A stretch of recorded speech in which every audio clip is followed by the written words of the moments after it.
and then I will start the stream in 3, 2, 1. 7:59. It's fine. All right. Give some people a second, because I know my boyfriend's coming. I do need to turn the sound off on my computer so that we don't get weird feedback. Boom, boom, boom, boom. Yes, and it is live. I love it. There's nobody in here yet. Oh, yes, there are some people in here. There are actually 3 people in here. I think actually one of them is including myself, since I'm looking at it. You know, I always get so excited. I'm like, oh my god, there's somebody watching, and I'm like, no, it's just me. It's just me.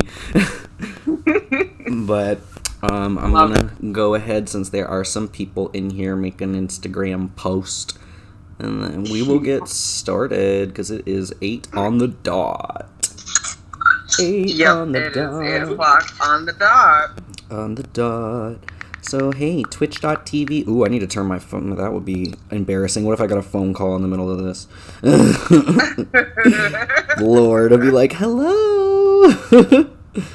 You're on a stream. Hope you know that. Rip. Oh my god. I'm totally not camera ready for this. That was why when you asked me, you're like, do I need to be in drag? I was like, no, because that's sort of the point that I wanted to have of making it a podcast, so it's like people get to hear our voices too and don't get distracted by, you know, like what our faces are doing, you know, because... Oh, God. Yeah. So I figured having some cute little, you know, still photos would make this pretty nice, so I want to make sure that everybody who's in here can hear us properly. If you guys are in the chat box, you can type something out and join the discussion as well, and we can reply to, you know, whatever it is that you send in, and just use it to build the discussion some more. But for those of you who are in here, can I get a confirmation that you can hear me? I would love that. That would be the bee's knees. The bee's knees. If y'all would like say, hey, what's up? I can hear you loud and clear. Loud and clear. So what have you been up to?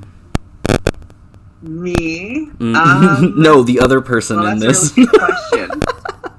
Well, I'll be honest. I've been stressy and depressy as of late, but that's the reason why I've been talking a lot more with my therapist as of late. Hell so yes. That's the thing with me, is that I'm just going to keep it very transparent as possible with everybody, is that, you know, shit's been hard since the quarantine, and that's kind of the reason why, part of the reason why I took a massive step back from doing drag for a while, is because there's way too much happening. People on social media are being absolutely ridiculous in the worst of ways and not thinking rationally about things. So it's like, you know what? It's time to just take a step back, reevaluate a couple of things, and, well, try to be there for some people if I can stand it.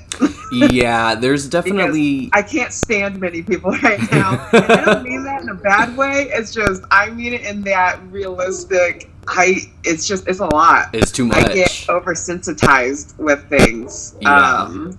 So it's not good. Oh, well, I'm so honored to be one of the people that you can stand. That's awesome. Yeah. I love that. I tolerate you. that makes me feel great. I tolerate you. I really, really tolerate you. What? And this wine. And this wine. Yeah, me with this shiner right now, though. So there are a few more people in here. Hello. Welcome to Drag Discussions. Hi. The very welcome first... to the shit show. Yes, welcome to the shit show. the first installment of this. If y'all like it, definitely feel free to let us know, because I do plan on doing this again in the future. Excuse me, number 1. Excuse me for that, but I am drinking Shiner, and that's just kind of a occupational hazard there. Makes me very gassy. But we're gonna get started with our actual discussion here, which is for the first installment, addressing discriminatory issues within the drag community and focusing on the importance of having diversity in shows, especially online shows, since there's really no excuse not to, and touching on the lack of representation that we're seeing, that we have been seeing and are still seeing, of POC actually in shows, especially online shows. We've seen a lot of just white performers, and it's great. It's awesome that people are out there performing and stuff, but especially in a time like now, we need to give that spotlight to our performers in the people of color community. And as well as I wanted to touch on, transgender inclusion as well, because we do definitely see a lot of just cis male queens, in that spotlight a lot, and not enough of, the transgender umbrella of, non-binary people, trans masc people, trans femme people, everybody under that umbrella. So, would you like to kick us off on something that you'd like to address regarding, these lack of representation, or rather what you would tell producers out there who are producing shows right now, especially online shows, about how to better, include and rectify the fact that their casts are mostly white? Sure.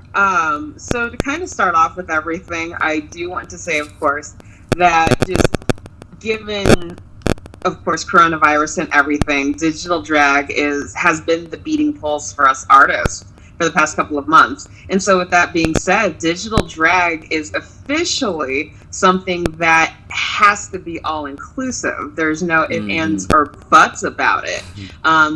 Because you got to think about it this way, is that aside from racism, transphobia, for example, sexism, we also have to add in that factor of ableism, folks. This is something that has been plaguing our disabled community for such an amazing amount of time. And I say amazing in a bad way, because it starts off with standard shows, pre-COVID, of course, where disabled folks may not have full accessibility to bars and venues, whether it's having, not necessarily like a platform, for example, to go up if they're wheelchair bound, for example, or they need a walker, or they have a cane, for example, or, some bars don't have full ADA policies. Yeah.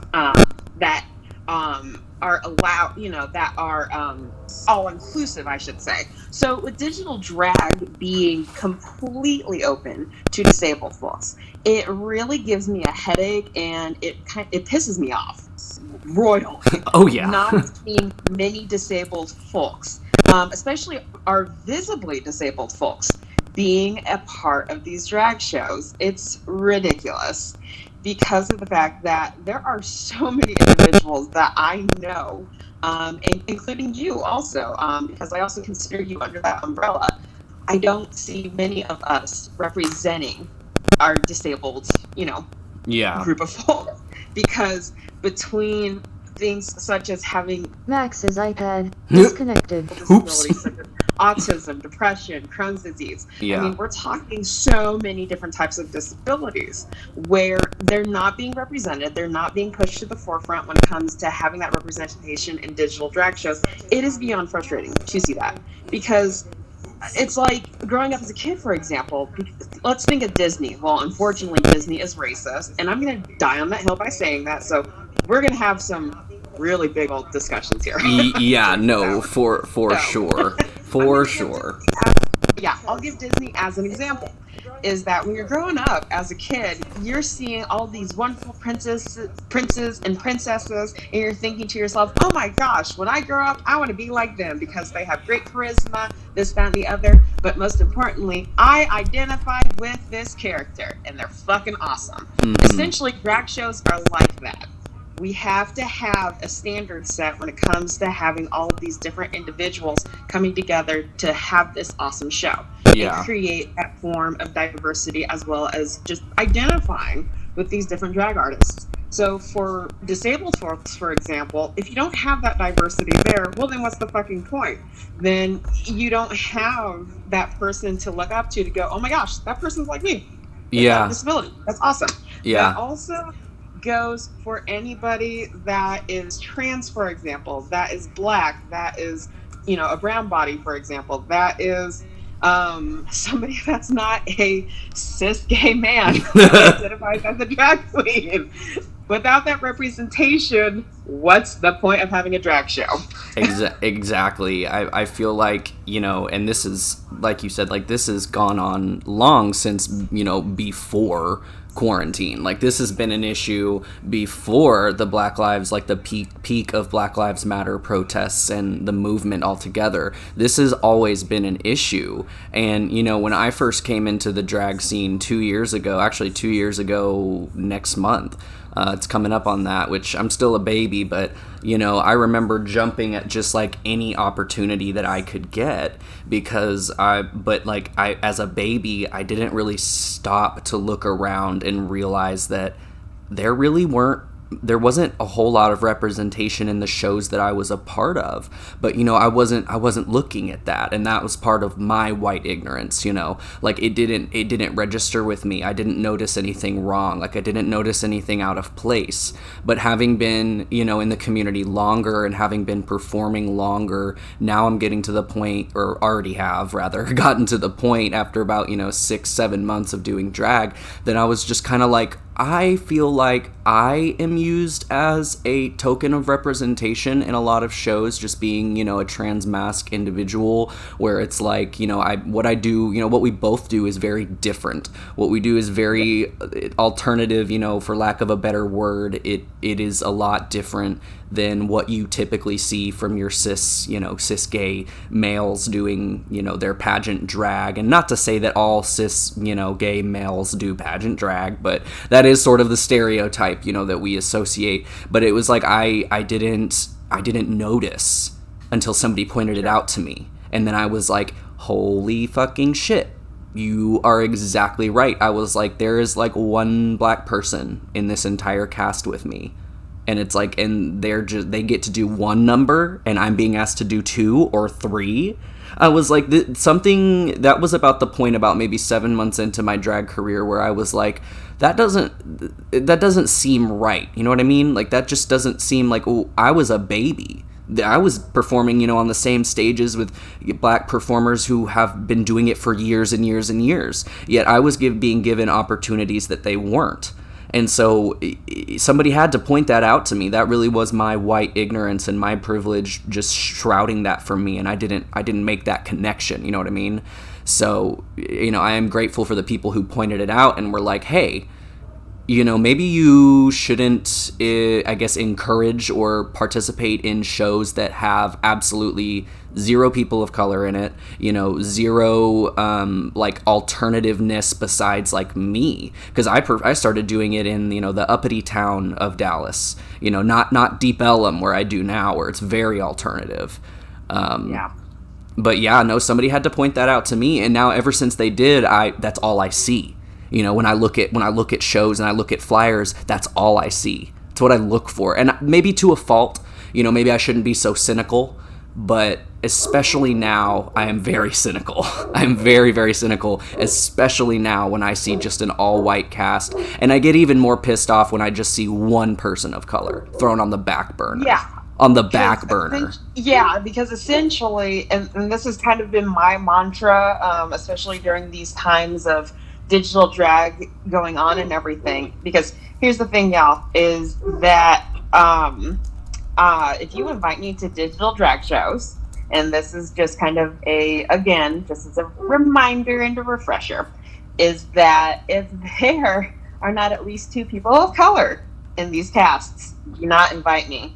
Do not invite me to watch it, because I am not going to watch it. Here's the reason behind why. Is that if you only have one person of color, for example, in that entire cast, that I'm going to say that the show producer is a tokenizer, and that, again, y'all should know better than to invite me to watch digital drag shows that have only one person of color. Yeah. Because, yeah, I'm going to judge you. And what's even more funny is that at this point, I'm going to call you out on it. Oh, yeah. Because I'm not holding myself back at this point. Because here's the thing, is that part of the reason why I can remain reserved at times is because of the fact that, and this is kind of an awful feeling, of course, and you may have experienced this too. It's not necessarily, it is about race, but at the same time, it's also about the deep-rooted misogyny, as well as the transphobia that's in our community. Yeah. So some people in are our community talking about that conversation. Yeah. But anyways, though, it's that fear of not being invited to additional gigs. If you speak your mind and you're going against the grain of what all the other cis gay white men are talking about. Yep. And when when you're looking at, producers, especially, as somebody who started out knowing absolutely nothing. I started out doing burlesque. I had no intention of doing drag at all. Like, that was not even on my radar. I worked really closely with someone I'm known for a couple years named Kimber Fox, and she helped me, or they helped me rather, put together a kick-ass number for my very first burlesque performance. And from that performance is when I got scooped up by a local drag queen. And, then she was basically just like, "You're doing drag now, kid." And I was like, okay. Like, okay. And so it's like, it is very shocking to see that stuff in our community.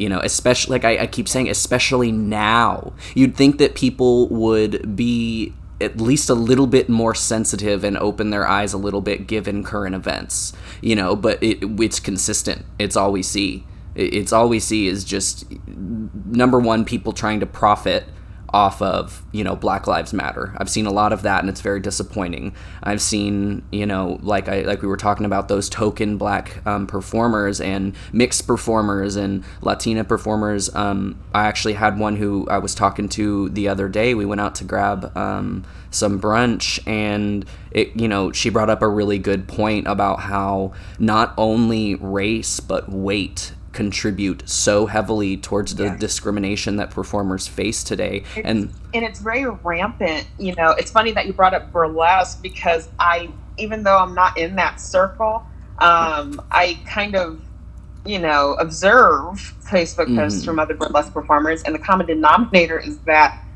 with a lot of burlesque flyers, you don't see a lot of fat burlesque performers. No. So the representation of fat burlesque performers is slim to none. It's especially so lacking. If this person is fat and Black, and those are the two identifiers, for themselves. And disabled. It's really disappointing to see that a lot of these burlesque shows and flyers are very, number one, whitewashed, and number two, lack of fat bodies in them. And it's so disheartening, because again, when it comes to fatness, that is a humongous, lack of better words, it's just an issue that you don't see very many fat performers represent either the burlesque or the drag scene, or in essence, sometimes fat folk get tokenized, and I have been there way too many times. And it's an awkward feeling, and I hate it. You're like, I'm the only person here who isn't a twig. Yeah, there are so many fantastic and extremely talented fat entertainers in the drag and burlesque communities, and the fat phobic individuals, especially producers, need to stop this nonsense. Oh yeah. No, that was what one of my friends was telling me, was they had auditioned. They're a burlesque performer in Dallas, and they had auditioned for a show. Not really sure what it was. Not like I would mention it anyway. We ain't about that tea in that shade right now. But calling out, that's a different podcast. We'd be dropping names on a different podcast. No, but they were telling me while we were having brunch. They were telling me about how they had an opportunity to audition for this burlesque show, a very well-known burlesque show run by a very well-known producer, kind of an organization, like a burlesque troupe, rather. And they auditioned, and they mentioned something about, like, their weight. Like, they actually mentioned something about their weight. and no. then they just turned around and they booked another fat performer, like another plus size performer, and that's when she was telling me she realized, she was like, it was because of my race that she wasn't booked there, because they turned around and they booked a white plus size performer, and you know. Yeah, so it was like at first she thought that's what they told her, was just that, you know, it had something to do with her physique that they weren't looking for in that cast, when really it was the color of her skin. So that's like fucking double whammy bullshit. You know, they say they don't want to book. Yeah, and then they book somebody who is plus size but is white. So it was just a double whammy to hear that. I was kind of, you know, godsmacked by hearing that. I was like, wow, you have the nerve to mention that somebody is too heavy for your show to cover up racism? I was like, what? What do you mean? Like, why do you think that one is better than the other? Like, those are both disgusting. Yeah, that's also another problem that's extremely common when it comes to being booked, because again, I've been there and I've experienced that too in the past. Do you mind sharing some of your experiences with that? Well, give a rundown of me and everything. So, okay, let me go down my checklist. Ooh. Number 1, I'm fat. Number 2, I'm a black bitch. Yeah. Number 3 is that since I am quote unquote assigned female at birth, Lord have mercy, have I been denied from many bookings because of what is in between my legs. Ooh. We love that. Holler. Number 4 is that since I don't go by girl or she and her pronouns, non-binary ratio is so fucking real. Oh yeah. And I hate that too. So since I don't identify as a drag king or a drag queen, people are like, oh, well, you're not necessarily a fit in our show because you don't identify as either. So yeah, that's awesome. Love that. They're those pick-a-lane people. Stupid. And then another bullet point, I also have a disability. So that's fun too. Yeah. There is a whole bucket list of things where I think one of the worst things was that, it's unfortunate. It's because the reason why I can't necessarily like recall a specific time is because just over time, with the number of times I haven't had the opportunity to be a part of a show, it's like at this point I'm just like, you know what, fuck it. There is always going to be this one. There's always going to be other shows that people are going to love me for and to be a part of. So y'all can just stay bitter in your lanes of being crusty and not inclusive. And die mad. And you can die mad about it, because I have been booked by amazing individuals, I would say, within my close to 5 years of drag. I mean, I can say that my highlights of this year easily, I mean, considering the fact that I was booked by Bitch Puddin' for digital drag, that was an experience. Violencia invited me for Serve Mondays. I'm actually going to be invited back in the very near future. So she wants us back. Hollow Eve's Plague Mass, which Earl Grey, shout out to one of my boys. What up? He was also a part of that segment as well. And so we both did the damn thing and performed at Hollow Eve's Plague Mass. So it's like, just that alone, it's really amazing to see the number of, you know, big figures that I very much look up to, and I'm sure you look up to as well, the alternative scene. It's just amazing to have these different connections of these people that go, oh, hey, I really like your work, and I want to see it in the digital drag world in my shows. It's like, I mean, sorry, like, that's why I can't be bitter if I'm not at this point, so, you know, not selected for certain shows, or if certain producers don't want me. It's because at the end of the day, I know my worth as an artist at this point, and I know that I can be booked for other shows, because at the end of the day, I know that based on what I can provide to other people, regardless of, you know, what's in between my legs or how I identify as or who I am, people want me. They genuinely want to see my artistry. So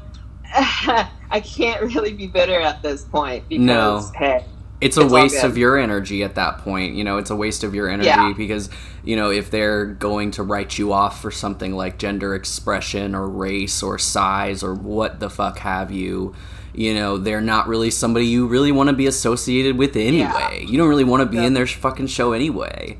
Yeah, so I'm blessed. I'm genuinely blessed with, of course, the folks that genuinely want to see my drag, want to see it thrive and continue to be thriving. Because here's the thing, I took a break, mental break, needed it, but I'm ready to come back and just do whatever the fuck I want again. Hell yeah. Not necessarily guns a-blazing, but at this point, I'm pretty free with whatever I want to do with my drag. And whatever happens, happens. Because that's the crazy thing, but it's the fact of currently what we're dealing with right now with this pandemic and everything else that is happening as of right now is that it's incredibly unpredictable. We do not know what to expect next. We don't know how long that this virus is going to continue, for example. And I hope digital drag, of course, is going to remain being a prominent thing. Yes. Even after there is a vaccine created, even after coronavirus doesn't take so many lives across our country. I hope that digital drag remains to be a prominent thing because it has opened the doors and it has given the most exposure for individuals that may not have necessarily have been booked before. I think it's incredible to see names that I haven't seen before come up and be in digital drag shows. It's amazing. So that's why I hope that, you know, over time with the folks that are doing the Lord's work, that are being diverse and everything, to anybody out there that is listening, of course, I hope that each and every single one of you has that opportunity to be a part of a digital drag show if you haven't been yet. And I genuinely mean that to the fullest extent.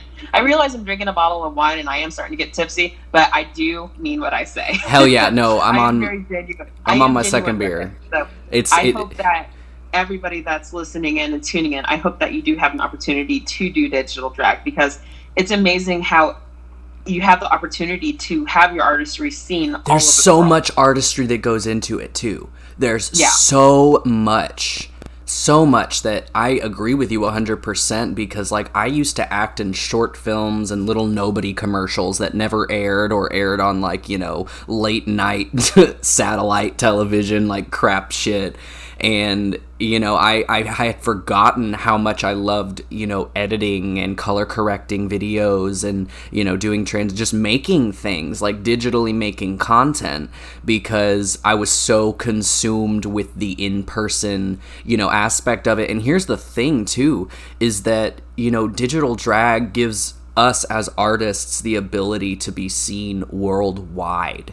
You know, and it gives us the ability to be seen worldwide, not only as, you know, because we all post picture or videos of our performances and shit after we're done with them at the bars, but it's like, it's such an intimate way. It's just, it's filmography. You know, I've seen, including another plug for Earl, you know, for Climax, both of you, I mean, all three of us, fuck, I busted ass on my number, and I know y'all did too, and it showed. It showed another level of artistry that's so much beyond just makeup and dancing around. Right, and then I also love the level of creativity that everybody has been doing as of late, especially with songs that folks have been really into. Essentially, everybody's making their own interpretations and versions of like a fan-made music video. Yes! I'm living for it. I call it like drag music video because that's literally what it is. And I'm that bitch that like tags, you know, Disturbed and Seether and Godsmack and all those Instagrams and Rob Zombie in my posts because I'm always just like, hey, you ever want to do a music video, let me know. Because you never fucking know. You never know who's gonna see your shit when it's on the internet. You have no idea. Yeah. And when you put that much effort and, you know, love and creativity and passion into what you create, it will get around. It will get around. And that kind of brings me back to, what you were talking about with Hollow Eve and Bitch Puddin' and stuff. I think it's very important for people who do have a platform like that, who are more, well recognized, to do their homework. And especially for these, digital shows, to reach out to people, to do their, literally do their homework and search for these people who have all of this unrecognized talent. I feel like, and the disabled performers as well. We were talking about the disabled community. That's one thing that digital drag has really done for me and awoken in me, is the fact that since I had that open heart surgery a year ago today, that it's put limits on me physically, but I'm also a stubborn bitch, so I do death drops even though they tell me not to. but this has given me an opportunity to really take it easy on my body, because I'm always out there doing splits, jump splits and death drops and back bends, and that shit is very physically taxing. It is very physically taxing, especially, when you have people all around you. I can't tell you how many times I've almost fallen on somebody and hurt not only myself but somebody else. So being able to have this platform that's digital, it's just, I'm very grateful for it. I really am. I'm very grateful for it. Absolutely. So random fun fact, because we're talking about exposure to things. I thought it was funny how you're mentioning different bands and whatnot. So just a random tidbit and fun fact for you is that this last year at Austin International Drag Festival, right? Mm-hmm. So you were there. I was definitely there. You were there. Unfortunately. I don't know how much of it you remember, but you were there. I don't know how much I remember either.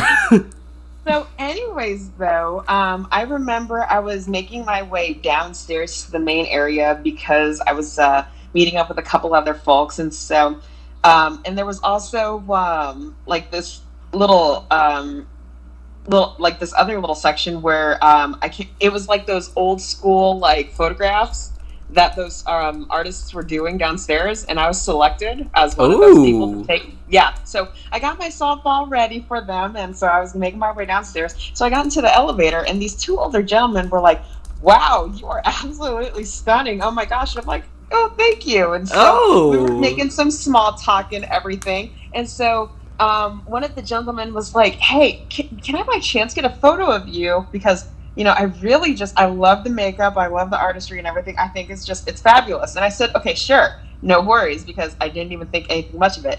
Come to find out, and this freaked me the fuck out. Oh, no. This dude, it was the drummer for the Butthole Surfers. And I'm like, because after when I found out about that, I was like, wait, what? See? You never know. You really don't know who you're going to run into. That's why I feel like it's also really important in the drag scene, kind of getting off topic a little bit, but to put your best foot forward, professionally in this scene is... Yeah. I see I see so many people on social media just committing career suicide, especially during this quarantine, because people are getting back into this headspace of, they're not having that interaction with people face to face anymore, and it's very easy to be a piece of shit when there's a computer screen separating you, from other people. It's a lot easier to say shit that may not be PC or, also get taken out of context, just stuff that it's like, why didn't you keep your mouth shut? why did you not do yourself a favor? And just, you have to transport that professionalism also, especially now when digital is all we have, especially in Texas. I'm aware that other states have opened their bars and stuff, and that's another thing that I'm just like, performers, wear a fucking mask. Wear a mask. They have. I was telling you earlier about the mask that I ordered that's transparent and has a little plate that's just see-through so that you can see my lips when I lip sync. You know, I'm waiting for that to come in because I'm really excited about if the bars do open here again. I'm going to give it some time, you know, given that I am very severely immunocompromised, I am going to give it some time before I jump back into that. But it's like there are safe ways right now, or safer. I don't want to say safe because, you know, it's always possible touching surfaces and stuff. But like, you reduce the risk. You severely reduce that risk. And I really implore, like I said, going off topic a little bit, I really implore these performers all across the country who, even if your bars are open, you know, somebody once told me, they were like, well, you know, everybody has to wear a mask except for the performers. And I'm like, wait. You're telling me that you're getting up on stage and jumping around and sweating and breathing and like exerting all of that energy, and you're not wearing a mask? I'm like, you're putting the lives of everybody in that bar in jeopardy. I'm like, you can do it, but also be safe. And that is what those clear masks, those see-through masks that I think they, you know, created it for the deaf community. Because think about it. They rely on reading lips most of the time if somebody doesn't know sign language. So it's like... Yeah. I definitely agree with that too, is that from what I've seen so far, and this is just on my friends list anyways, on my social medias, it seems as if folks are being as proactive as possible when it comes to wearing masks and everything. Because at the end of the day, that's the thing, y'all, is that we want to make sure that y'all are safe. Because the last thing that I want to see is any of y'all out there dying from this virus. Exactly. Every day that I wake up, I check everything. Just to make sure that no one that I knew passed from this. Because that's the scary reality of it. I hate being the realist here, but I'm not going to sugarcoat it either. Because let's face it, we are currently in this pandemic. We're 4 months into this, and close to 150,000 have died. Sorry, wine. Sorry, wine. 150,000 people have died so far. And that is the thing, is that the last thing that I want to see, and this is every day waking up, I do not want to see any of y'all being one of those numbers. And shit's real. When it is so close to you too, it makes it even more real. You know, I've seen so many people who have, and I'm sure you have too on social media, who have disputed this and refused to wear masks for so long, and then they end up getting sick and dying. And it's like, okay, and how many people did you give that to before, you know, you succumbed to it? It's a fucking shame. It's like, I know that, you know, y'all really want to go out and perform, and I get it. You really want to get back out there, but it's like, you can do it and be safe and not compromise the artistry of your drag. If anything, honestly, like that mask I showed you that I bought with the clear panel, I got it in black, and I'm going to put studs on it and, you know, safety pins, and it's going to look like some spooky-ass Hannibal Lecter shit. And it's like, you can incorporate these things. Like, make it a brand. Like, make it a fucking brand. Style it, you know, color coordinate what you do, because it just goes to show even more the creativity that we as performers do possess. That we can take a very inconvenient situation and a lot of people's livelihoods, and we can turn it into fucking art. Like, we can. We really can. We can make it work. Yeah, and this is actually like a really perfect segue to go into how... Let's break it to y'all. Drag is a political form of art. And if you don't believe that drag isn't political, then you shouldn't be doing drag. You're doing it for the wrong reasons. How about we say that? Especially during these times. Because here's the thing, is that given our artistry as well as ingenuity, as well as our platforms, we have the power, and we have that power of voice to showcase and to demonstrate to others that we can stand tall in expressing different concerns, such as wearing a mask, for example, social distancing. Also, when it comes to things that are highly political during these times, because all Black lives fucking matter. We have that power and we have that voice to tell people this.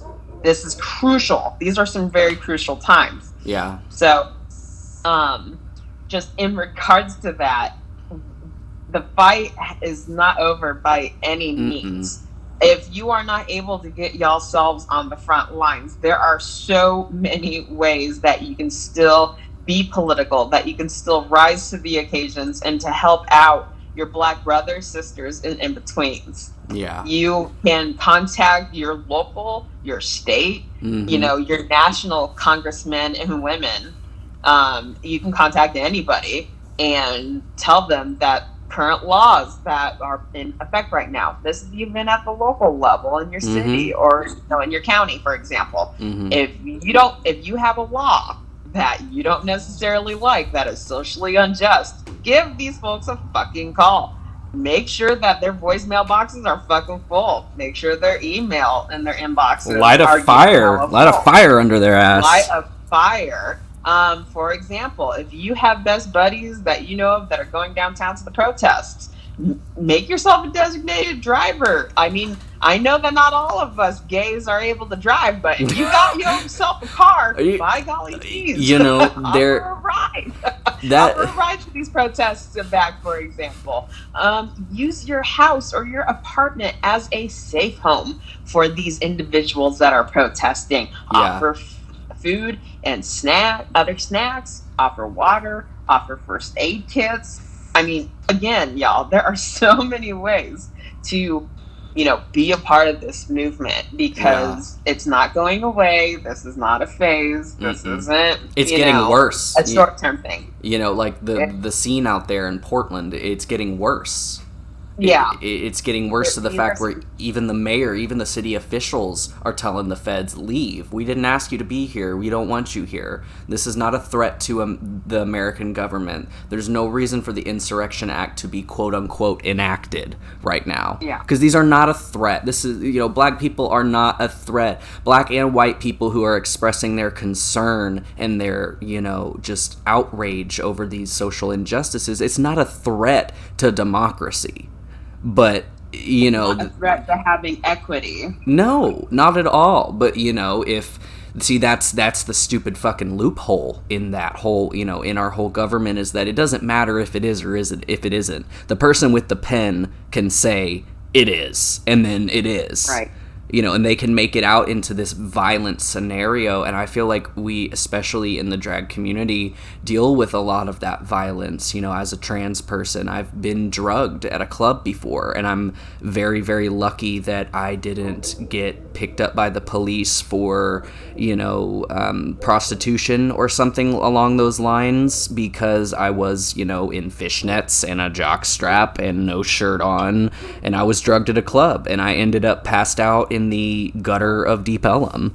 It's just like there is so much danger directed towards people of color and trans people, and especially trans women of color. Like, fuck. Black trans women especially, because it is very heartbreaking to just see in the news the number of Black trans women that are murdered. It's extremely upsetting. It's heartbreaking, and you're so angry, and you're just trying to wrap your head around just why, fucking why. It is unnecessary. And here's the unfortunate part about it, and just a lot of these deaths, especially, they revolve around horrid, toxic masculinity from cishet men that cannot, for some reason, wrap their heads around Black trans women being so fucking valid. And that they're gorgeous and beautiful, and that they're fucking human. And they feel bad. They feel bad because they're attracted to them, and it makes them feel insecure and like, oh, I'm not gay. And it's like, that doesn't make you gay. You're attracted to a woman, you dumb shit. But I feel like that's a lot of what inspires these hate crimes. It's just it's heartbreaking. I'm not sure what else to say about it other than it is so heartbreaking and devastating for our community, and just this is just the sort of things that we need to, of course, as a community, we need to be angered about. We need to protect each other during these times, because it's not okay in any capacity, and we're all we've got. Really. Yeah, we are. When it comes to our community, we're all we've got. We really are. And you know, like you were saying about not being booked for what's between your legs, and you know, stuff like that. Bitch, I hate even more being booked for what's between my legs, unless it's like an all trans show. Like, I love that, I get that, but I do feel tokenized sometimes when I find, you know, people are looking to you know, spice up, or whatever you want to say, their cast with somebody who is gender nonconforming, but they don't want to, like you said, like, there's only ever one. There's just one. And then you feel kind of uncomfortable, like, why? Like, I know that I'm talented, and you don't want to think that you're not being booked for your talent, but at the same time, it's kind of just like, you know, the lack of representation, which is what this keeps, you know, this conversation is all about and keeps coming back to, is the lack of representation, you know, of trans people, of people of color, of fat people, of just people with disabilities. Like, it's irate, and that's another reason that I really wanted to do this podcast, is to implore whoever's watching, because again, we don't know. You know, the only person talking in this chat is Earl. We know Earl's here. What's up, Earl? But, like, you know, it's like we don't know who's listening, so why hold back? You know, if anybody who is listening to this has any sort of platform, you know, may you be a producer or a drag artist yourself. If you see, even if you're like, oh, well, I'm not a producer, so I don't make those calls. Okay, but what you definitely can do is implore those producers, you know, light a fire under their ass. Be like, hey, I'm a part of your audience, and I have a problem with the fact that your cast is all white. You know, it's like, you can do that as a spectator. It only takes one, you know, here's the thing, in some situations, it only takes one voice, and it takes the right questions to start a conversation and to keep it rolling and to create change. That's kind of the reason why we've seen in the community where, especially with the Chicago town hall, for example, that lit a fire under so many communities across the country, where there were a lot of people that weren't necessarily ready for the conversation about, you know, non-equality in a lot of drag shows, but by golly, it created good conversation and discourse. And it certainly brought up how deeply rooted racism and transphobia is within those drag scenes, and that there is a lot of work to do. Oh, very much so. Very much so. And, you know, there's a show here in the North Texas community, the DFW community, where I will say they claim to be a variety show, number one, but I only ever see, and I'm not the only person who's noticed this, they've come under a lot of fire from people, a lot of fire from audience members, from participants, from everything. They have come under so much fire because they claim to be a variety show that accepts applications, okay, but it's always the same white people. The same white performers every single time, to the fact where it's like everybody that I've spoken to about it, they're discouraged from applying. They don't want to apply because they think, well, I'm just going to get rejected anyway, like, why even bother? And that's not something that we should be, you know, what's the word I'm looking for? I guess putting on the shoulders of new performers, because that was one of the first places I performed, for example. And it's like, now they have no variety, zero variety, nothing, just the same cast every single time, and then they throw in one person of color every single fucking time. every time. And people have noticed, you know, we've caught on, and there's been fire. Like I said, they've come under fire. They continue to operate that way, though. And I'm just like, if you want to call yourself a variety show, you need to include variety. Because I don't want to come to see the same exact people do pretty much the same exact numbers every single week. It's like, I want to support other people as well, because this is not all that DFW has to offer. Like, not at all. Not at all. So I think that representation is definitely something that every drag community needs to work on, not just us. Every single community. No, it's an issue that does need to be addressed just collectively in every single drag community in one way or another across the country. That, of course, again, it's a conversation that some communities do not want to have yet, but it's there. And if one is to, turn their cheek on it, for example, I'm sorry, but they are definitely a part of that problem. Oh, yeah. I mean, until such time in which the discourse can be brought up, of course, in an environment where, for example, there's a mediator, because I feel that is needed, of course. That's the thing, is that without a mediator, without a space where both parties can speak openly and what have you with this discourse, nothing is going to necessarily happen. And I understand that some folks are very reserved when it comes to speaking their mind and everything, especially those that are heavily marginalized or not able to perform as much as cis gay white men, for example, that are drag queens. That's definitely understandable, and those feelings are exceptionally valid. I totally get it. But I will say this, is that there comes a time and a place, of course, where your limit of being pushed over when it comes to not receiving opportunities or what have you and being discriminated upon, and that's the reason why you're not getting booked for shows, there's going to be a time where you're just going to say, fuck it. I'm going to speak my mind, and if you don't like what I've got to say, then sucks let's to suck. get this conversation rolling. Yeah, sucks to fucking suck, basically.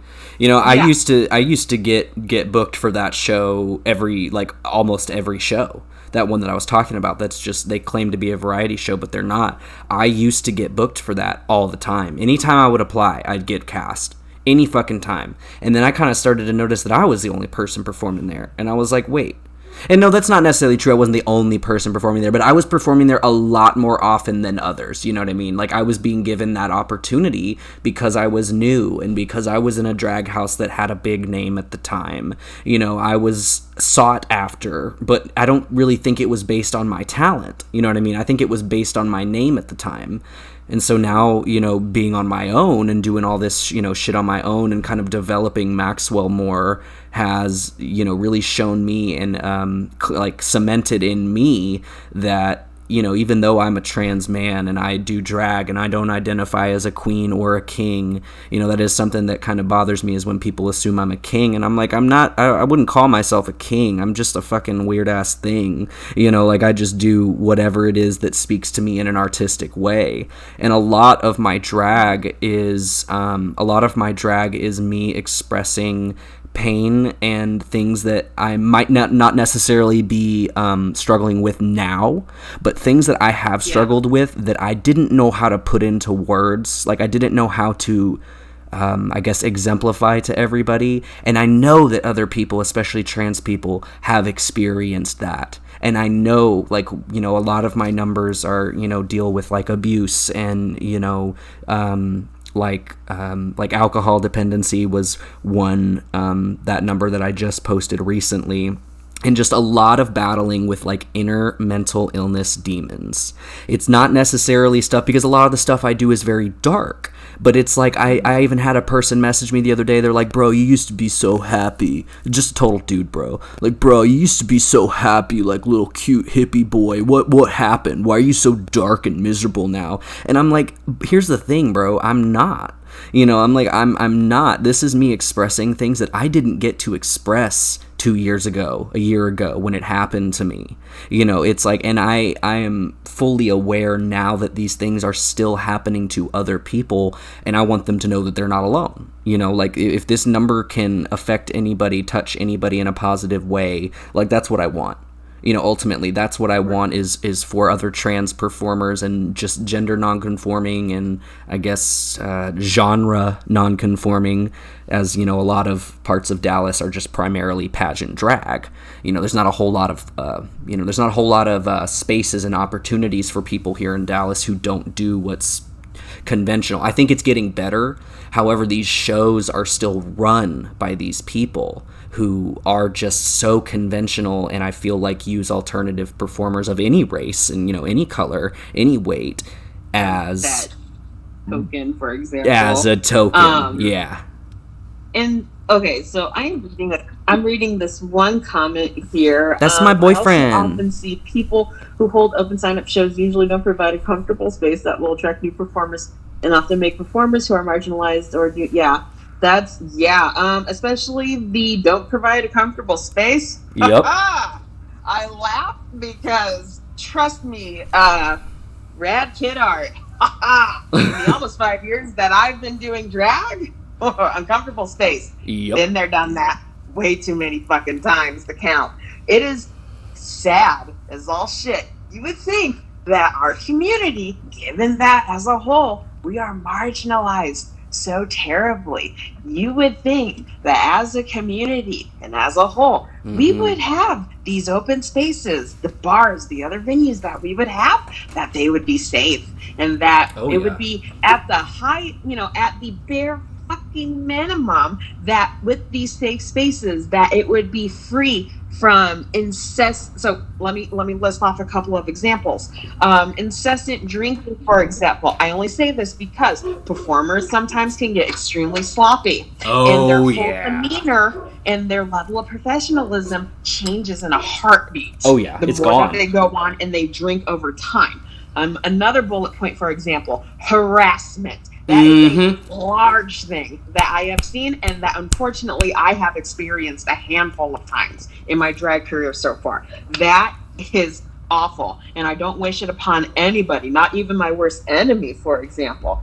It is just god awful having to experience or even see any level of harassment. For example, harassment that is sexual harassment, verbal harassment, physical harassment, just the whole 9 yards. Unfortunately, I have seen it way too many times. I've been a part of it, unfortunately, a handful of times. It is awful. Bare fucking minimum, your show host as well as producer needs to, at the bare minimum, make you feel fucking safe. And if your producer cannot even do the bare minimum of that for any of their shows, they should not be a host or producer. I said what I said, and I am going to die on that hill by saying that. Hell yeah. No, I have definitely been in situations at some DFW bars here where I have been touched inappropriately, inappropriately, not even just somebody like smacking my butt or something, in the dressing room by another performer in front of my partner at that time. Somebody came up behind me in the dressing room once and literally put their hand through the back of my legs all the way up to my front and rubbed from my front to my butthole. And I looked at my partner at the time and I was like, what the fuck was that?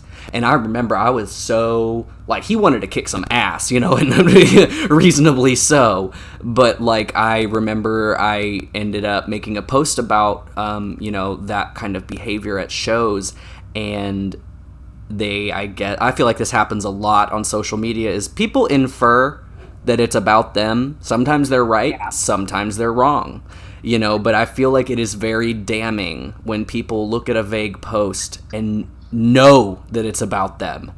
They know it's about them. It's an admission of guilt.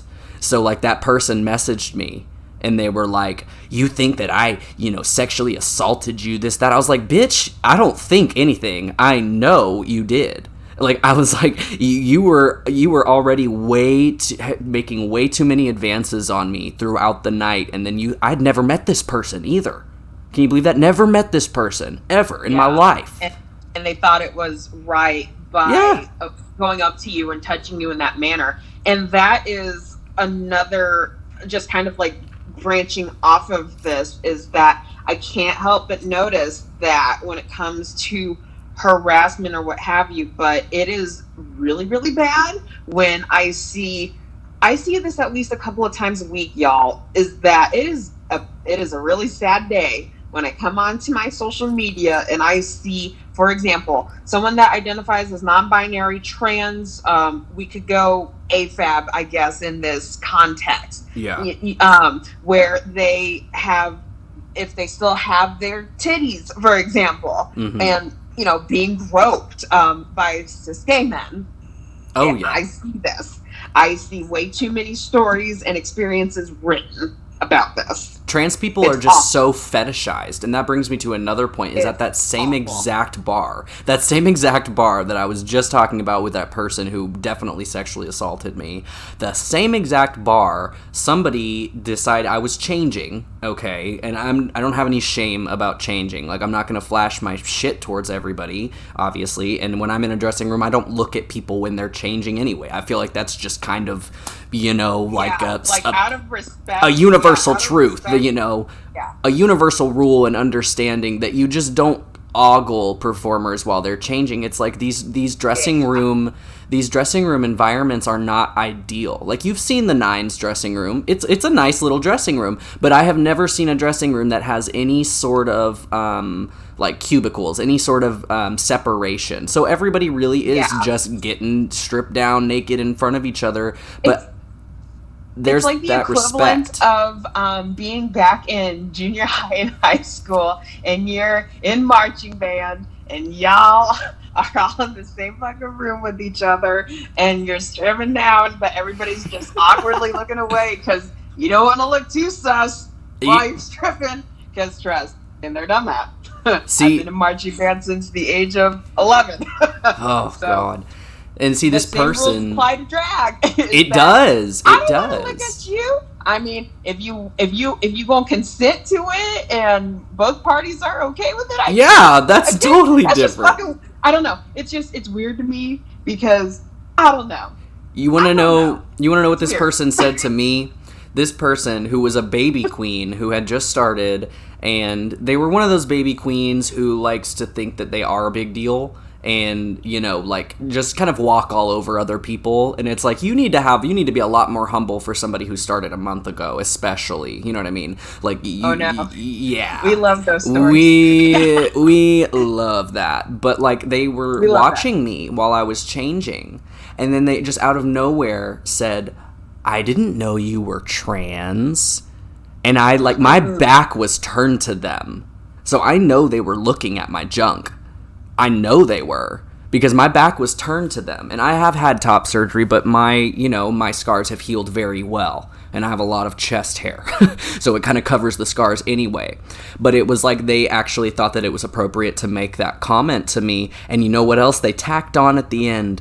That makes me so much more attracted to you. And I was excuse me? I'm surprised this person hasn't been publicly, they have been canceled. They're, like I said, they were a baby queen who just pissed everybody off right when they started. So, you know, there's really no hope for them.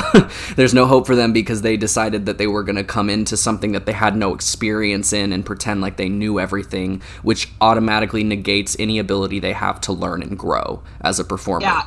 But and Rat Kid Art said such a perfect statement right here. It's especially abhorrent when people who have power as showrunners or who are very influential figures in local scenes continue to allow that kind of shit at their shows, even in their drag families. I know who they are talking about too. I know exactly. Oh man.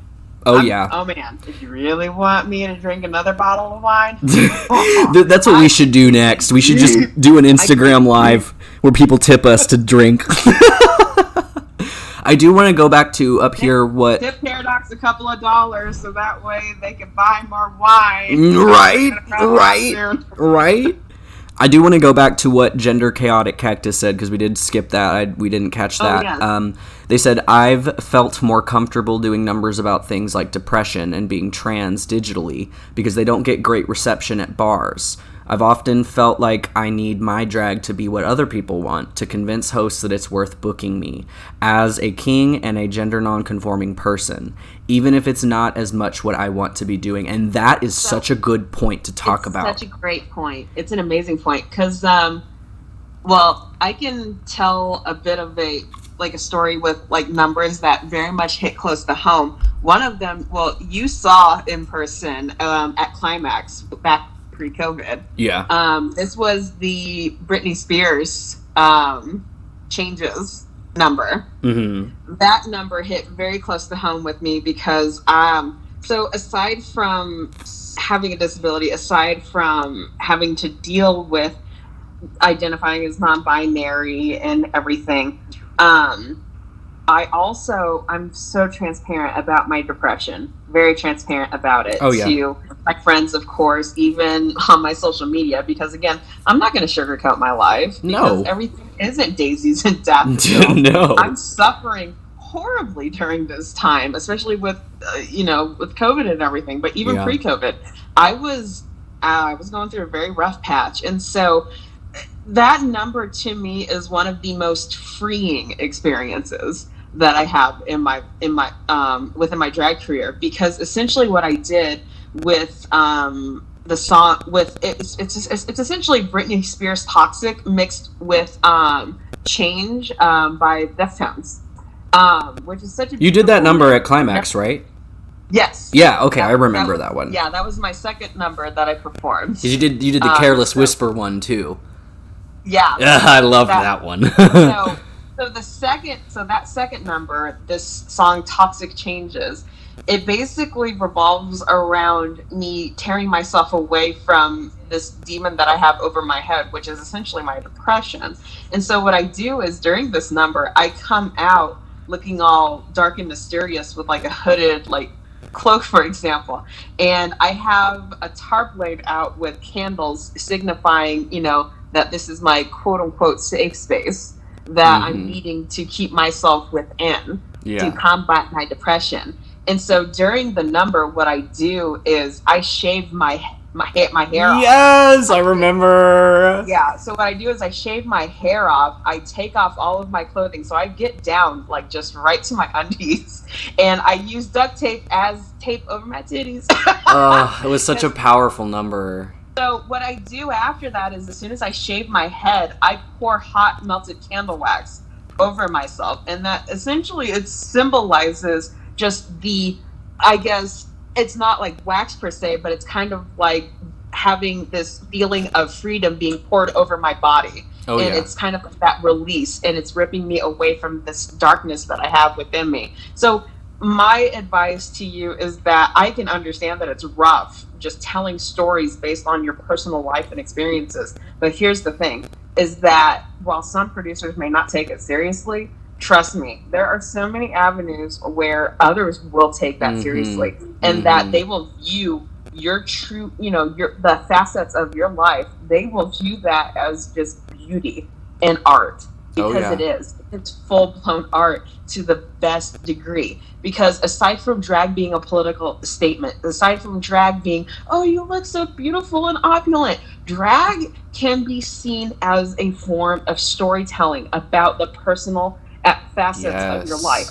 Yes. And for me personally, peak drag, for me personally, is defined by you overcoming your struggles, or not even overcoming your struggles, and that or even just facing them head on, and you want to get through it, and you're telling that story to us to let us know how you are as a person. And I think that is the most beautiful thing, to be honest. That makes I find it beyond liberating, to be quite honest with you. That's the word I'm looking for. Yes. I think that is peak art at its truest form, is that you are liberating raw. yourself, and you're telling this beautiful story to other people, letting them know that this is you at your core. Yeah. See, and you are being vulnerable, and you don't give a fuck about what anybody else thinks. And I think that is so fucking beautiful. Oh yeah, no, there is definitely, and see, that's exactly, I really like the way that you put that, because that is exactly, what I try to incorporate in my drag is, stuff that is very sensitive. Like the topics, I have trigger warnings at the beginning of almost every one of my numbers, because it's never my intention to trigger somebody or to make anybody feel unsafe when they watch my material. Even when I'm performing live, I give trigger warnings. Like, I don't care if it makes my number not as shocking to the audience. I don't give a shit. Like, I will give a trigger warning and be like, hey, if you guys haven't, like, for instance, in the last drag music video I posted when I did the Monsters by Shinedown, in the post I put, like, alcohol abuse, mental illness, this, that, and the other, anything I could think of that might, because it's a very deep number. And even Miss Teresa, they messaged me after I posted that, and they said, wow, this is so powerful. And I was like, I was really grateful for that, because I was just like, I really appreciate that you saw how much I put into that. And no, it's not something that I'm struggling with all the time. It's not, pretty much, the song was about, he says, my monsters are real. And it's like, it was definitely that juxtaposition. That is absolutely what I wanted to do, was capture that juxtaposition of, if you saw it, it was like me in drag that was kind of unlike what I've done before. It wasn't as scary. It wasn't as spooky. It was more kind of just like alt, but like kind of innocent, like just the shell of the person. Yeah. And then it just kind of cuts in and out of this just demonic skull looking monster character. And it's like that number especially I used to just showcase that those demons, like my demons are real, like my monsters are real. And it's like I have had people in my life who bring out those monsters who are toxic.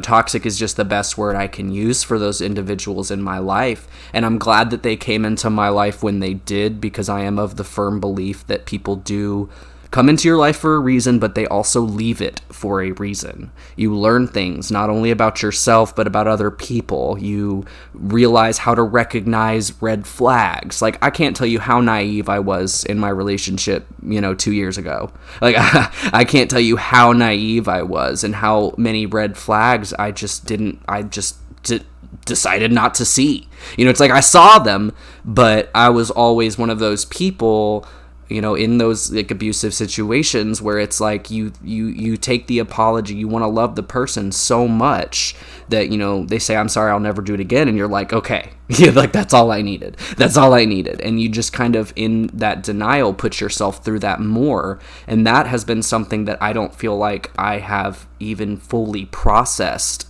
over the last year since that happened, and it's like that I didn't have that outlet. I didn't feel like I had a safe space, as the Gender Chaotic Cactus was talking about, I believe, earlier. The reception. I was very worried about that reception, how my numbers would be received, if people would infer that they were about them, when it was like, drag is just how I express. I'm never going to name drop anybody. I'm never going to name drop anybody in a number, but it's like, if the shoe fits, like if you see my number and you have done me wrong, and you put two and two together and feel like it's an attack, well, bitch, yeah. That it's like that says a lot more about you than it does me. And it's like, I just use my drag as a way to heal. That is the best way I can put it, is I use my drag as a way to heal from things that I have not had the opportunity to heal from.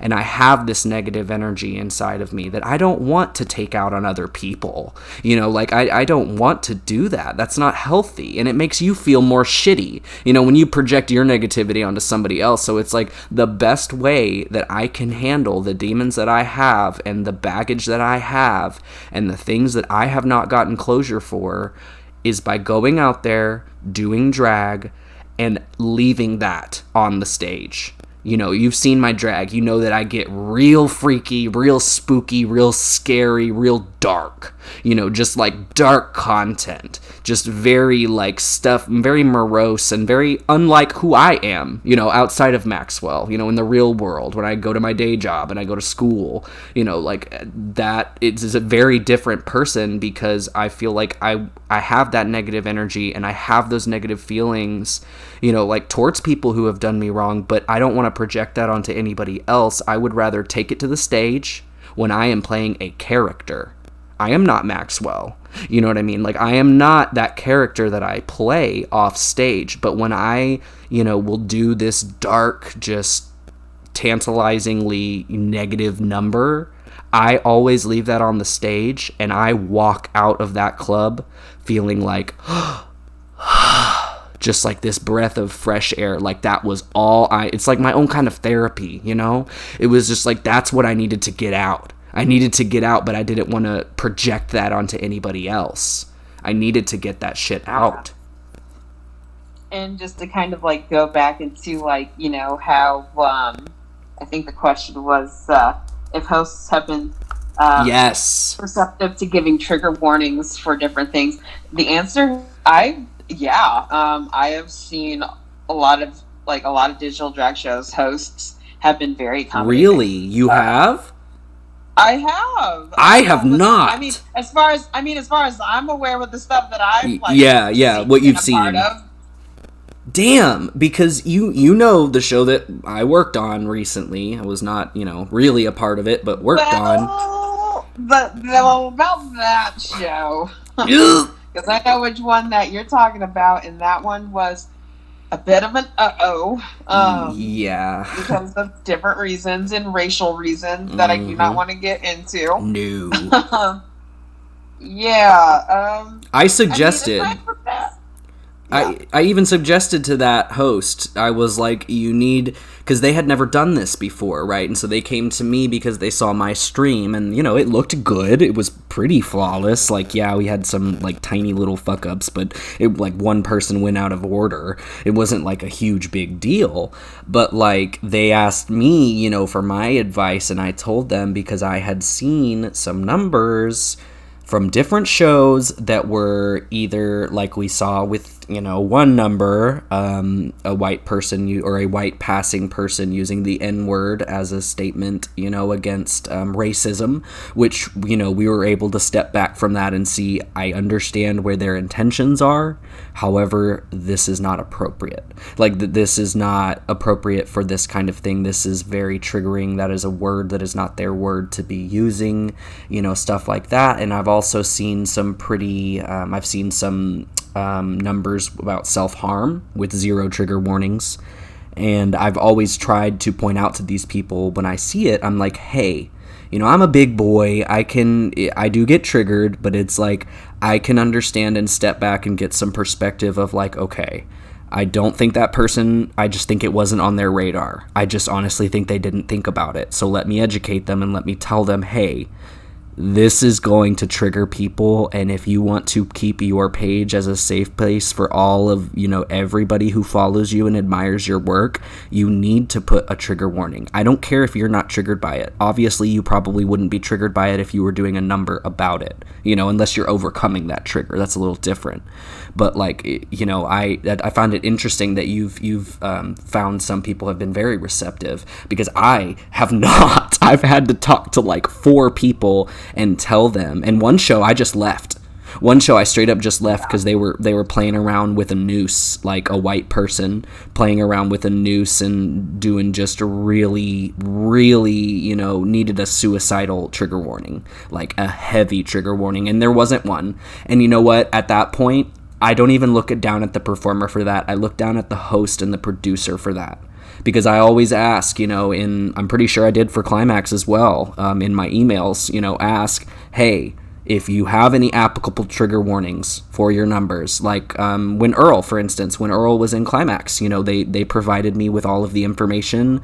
They told me that, hey, the gunfire in this number might be triggering to certain people, and that was them looking out for the audience. You know, that was them looking out That was him looking out for the audience and keeping the show a safe space.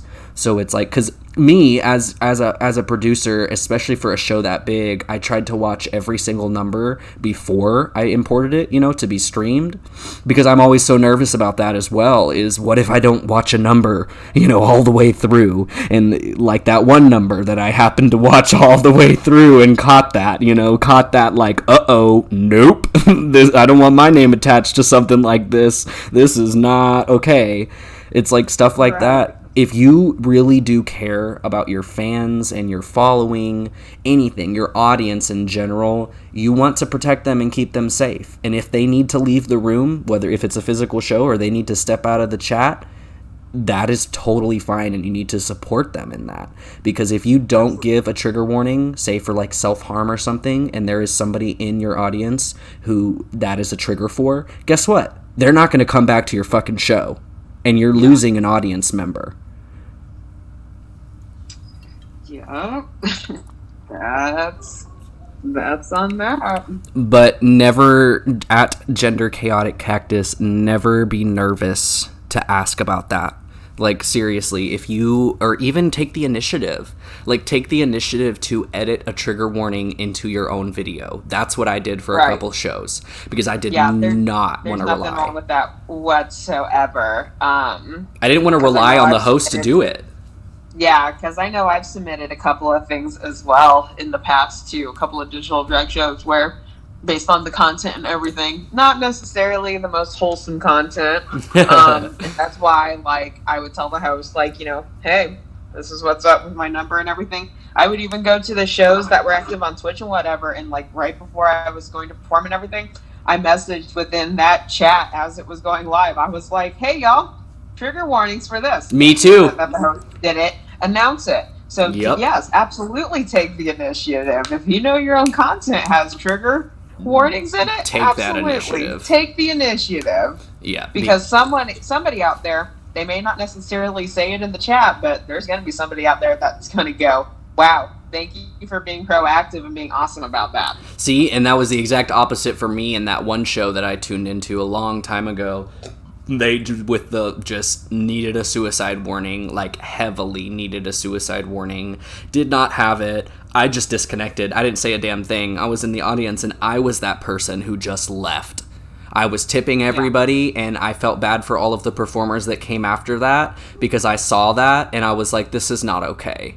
Like, this would have been totally artistic and totally cool if they had prefaced the video with, hey, this is heavy. This is, deals with suicide and sensitive topics. You need to give that trigger warning, because if you don't, it's like if I see a trigger warning and I'm like, okay, this is something, okay, I just need to know about it.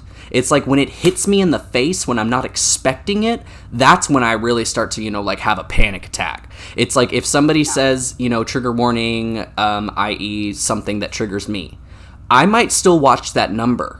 I might, because I think that maybe I could get, that effect from it, that supportive, you're not alone kind of positive effect from that number. However, like I was watching, I think I sent it to you, I was, scrolling down my feed, and then there was just this horrific, like, great makeup, great performer, whatever, but this horrifically, graphically just explicit self-harm video and a number, whatever it was, and it was like, I would have been okay with this if you had put a trigger warning and prepared me. If you had prepared me, that's why it's called a warning, because if you know you can't handle it, you check out, you don't watch it. If you're ready for it and you're preparing yourself, that's different. I don't think that I would have reacted the same way if there had been a warning. Right, absolutely. Want to become famous? Buy followers, primes, and views on bigfollows.com. What the fuck? Oh my god. Okay, what the fuck? Who the fuck? Who the fuck? Oh my goodness. Thanks. Big follow. Tana Nana Sam. Big follows. You're going to promise that at Tan Nana Sam 130. If you're gonna promise me that, at least take me out to dinner first. Or if you're not able to, if you're not in San Antonio like I am, my Cash App is all Dragon Salad. Yeah. Venmo is Paradox Ray. So that way you can Venmo me that money so that way I can get something from either DoorDash or Uber Eats. Hell yeah. Because I love sushi. That's my favorite food, by the way. So you can take me out to dinner that way. Yeah, you don't gotta be local. I may or may not be taking a couple of hits off of my pipe and doing the beats. You fucking lucky bitch. I am out. You bet. I am out. I am so out until tomorrow. Earl, not big follows. Good Lord. Anybody but big follows. Imagine. Follow me on mediumfollows.com. Medium small follows. Smallfollows.org. Not for profit. Wow. Now we're getting into .org here. Be careful. We do not need a .edu. Oh, good Christ. Yeah, that was some nice. Chaotic with the Petite Follows. PetiteFollows.com. PetiteFollows.com. Oh my god. Je m'appelle Petite Follows. Oh my god. I took a little bit so of funny. Onefollow.com. Just one. You pay $5 up front USD and you get one follow. It's me. It's me trying to get heart reacts on my Facebook photos. Mm-hmm. Oh my god. I can relate to that. Relatable content. Oh, good Christ. Good Lord. I see that Gender Chaotic Cactus also said, I've performed in live shows locally in the past where I'm not sure the hosts would have been respectful about trigger warnings, and they're planning on being more assertive about it if and when they go back to doing live shows. Yeah, definitely be more assertive. And like we were talking about earlier, if they're not receptive, and this doesn't just go for show producers, this goes to every single human being, individual that you interact with in your daily life ever. If they're not receptive to you telling them, this is important to me, or this hurts me, or this is harmful to me and other people, if they're not receptive to that, fuck them. Like, seriously, that's literally the bottom line for me, is like you were saying earlier, Paradox, about, you know, not getting booked for various reasons, but then realizing that you did have other opportunities with people who did admire and appreciate your art. It's like, you will find those people. If a show producer is not willing to protect their audience, what makes you think that they would be willing to protect their performers? You know, it's like, if they don't take trigger warnings seriously, they're basically saying that they don't value your mental health and the mental health of their audience members. I've walked out on a public show before because of the content that was presented, especially without a trigger warning. I was like, nope. I was like, no. I just stood up and walked out. I didn't make a scene or anything. I didn't say anything. I just was like, I can't do this. Like, this is really insensitive. This is not okay. You know.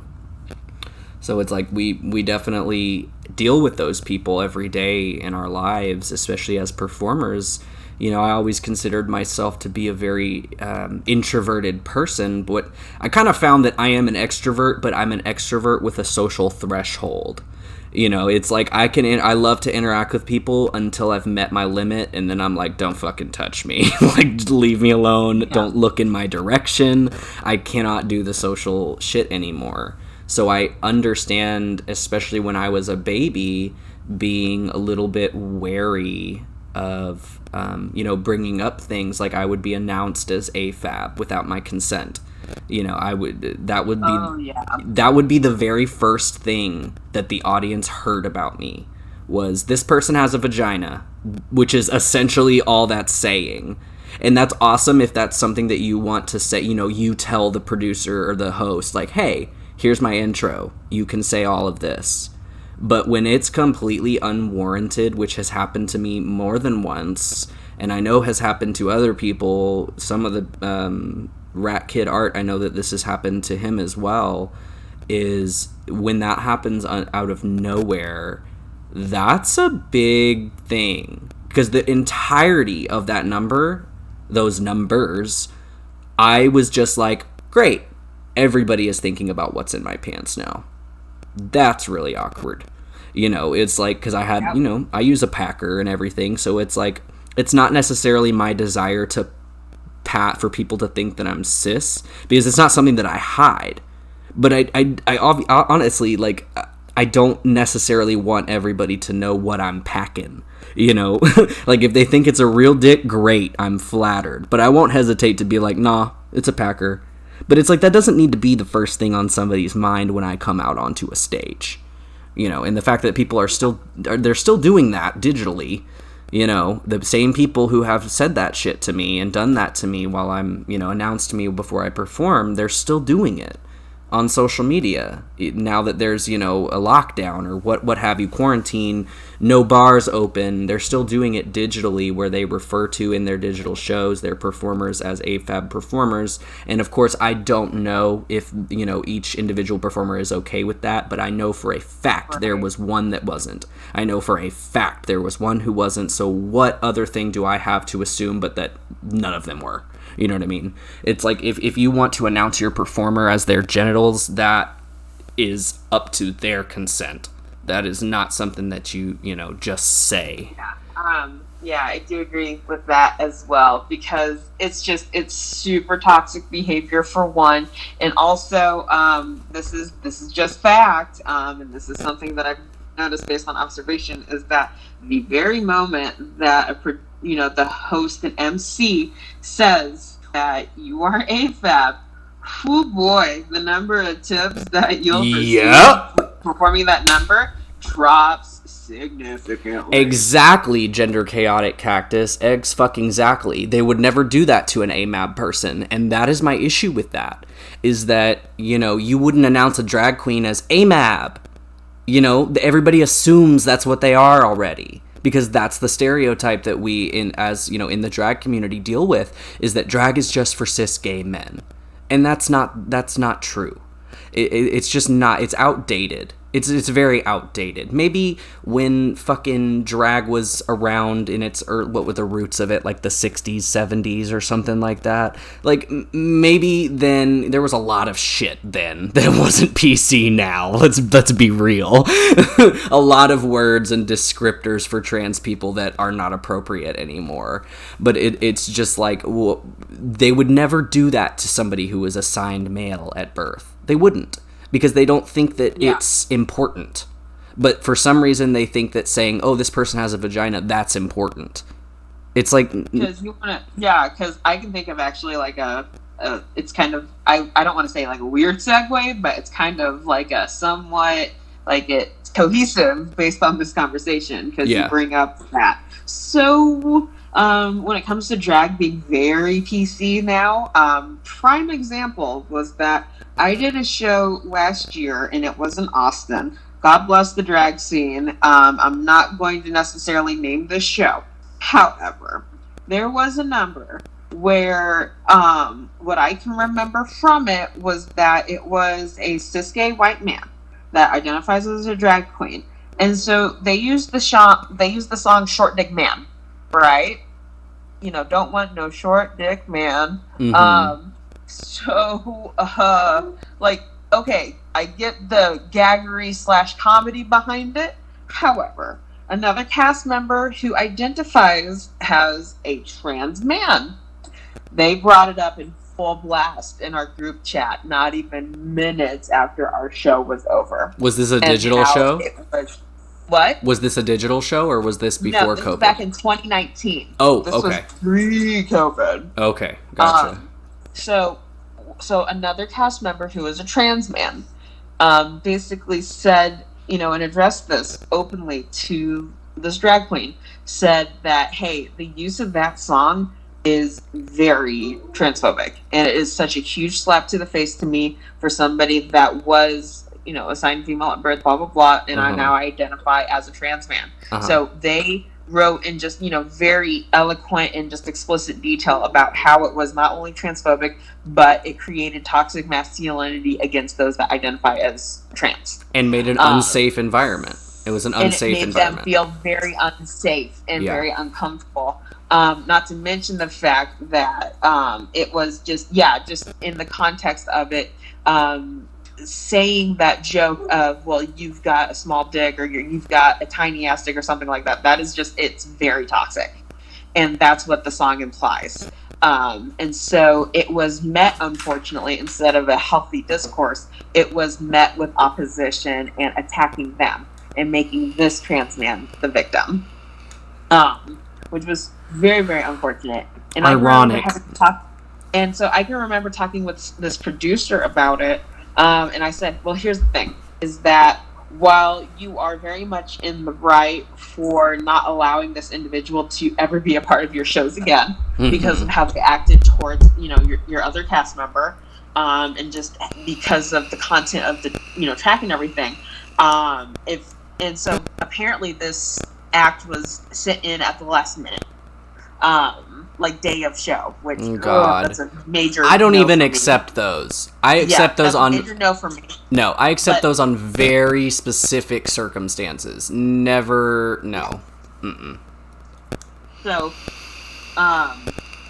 So aside from that, the main point of it is that, oh my gosh, the main point of it that I was saying was that, well, was this song listened to in its entirety by either you or the DJ before it played? Yes. Because if that wasn't the case, you're kind of, unfortunately, you are a part of this equation. You're complicit in it because you didn't do part of your job.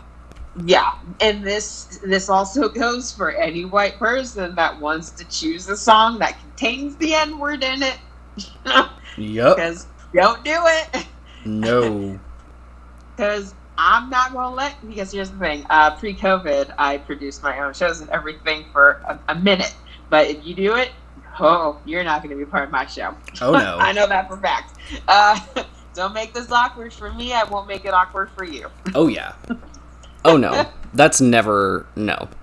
That's literally never, see, and that's one thing that I do have an issue with when it does come to, hosts and producers. It's like, I do both of those.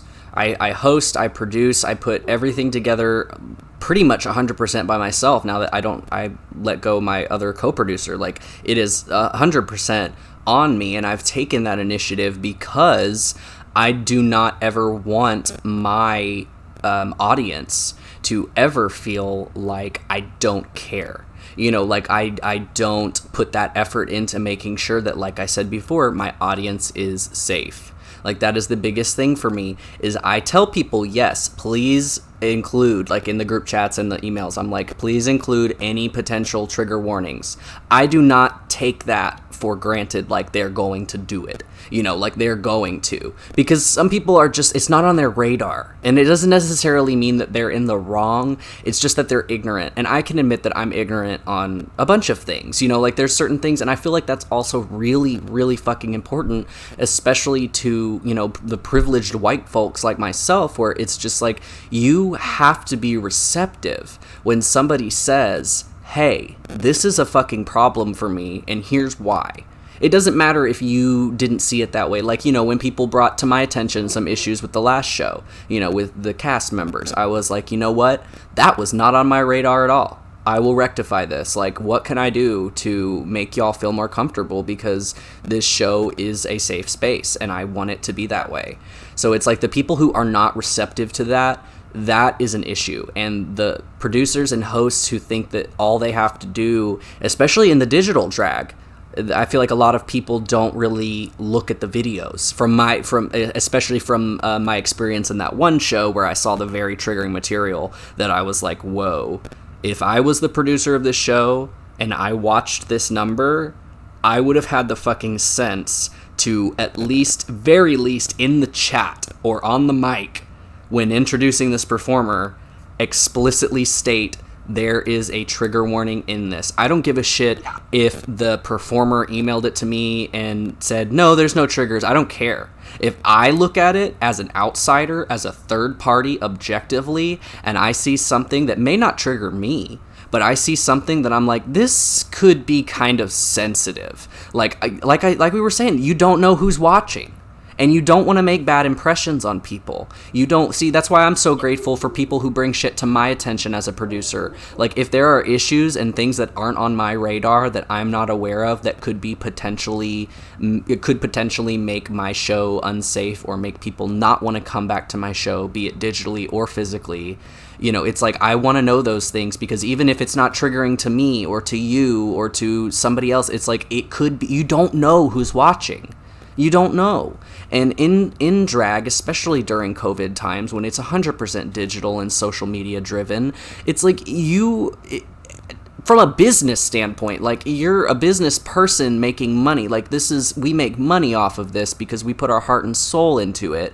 And when we get tips, you know, and we get cover charges and stuff, it's like, if somebody is paying, like, I felt really bad for that one person who was in that chat too, who was just like, wow, I have to go.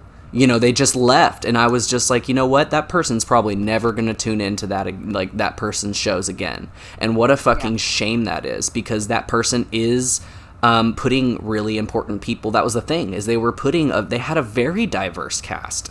They really did. They had a very diverse cast full of, you know, people of color, disabled people, trans people, gender nonconforming people. Like, they had a really good cast put together. It was just such a fucking shame that they either didn't review their submissions, they either didn't review them, or it wasn't on their radar at all that was something that definitely should have been labeled before the performance.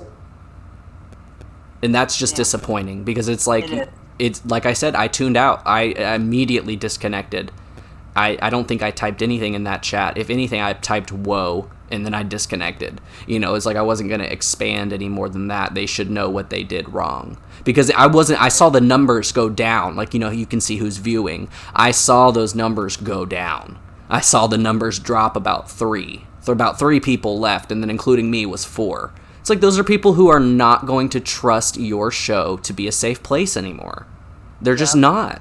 I don't want to go back to that person's show, even though they had a great cast. I don't want to go back to that show, because that's what I'm saying, is it's a shame, because the people they're booking are so talented, yet this producer doesn't care enough to apply the appropriate trigger warnings for the content that is being submitted to them, if it doesn't include it already, you know? Yeah. Essentially, it's, at this point, it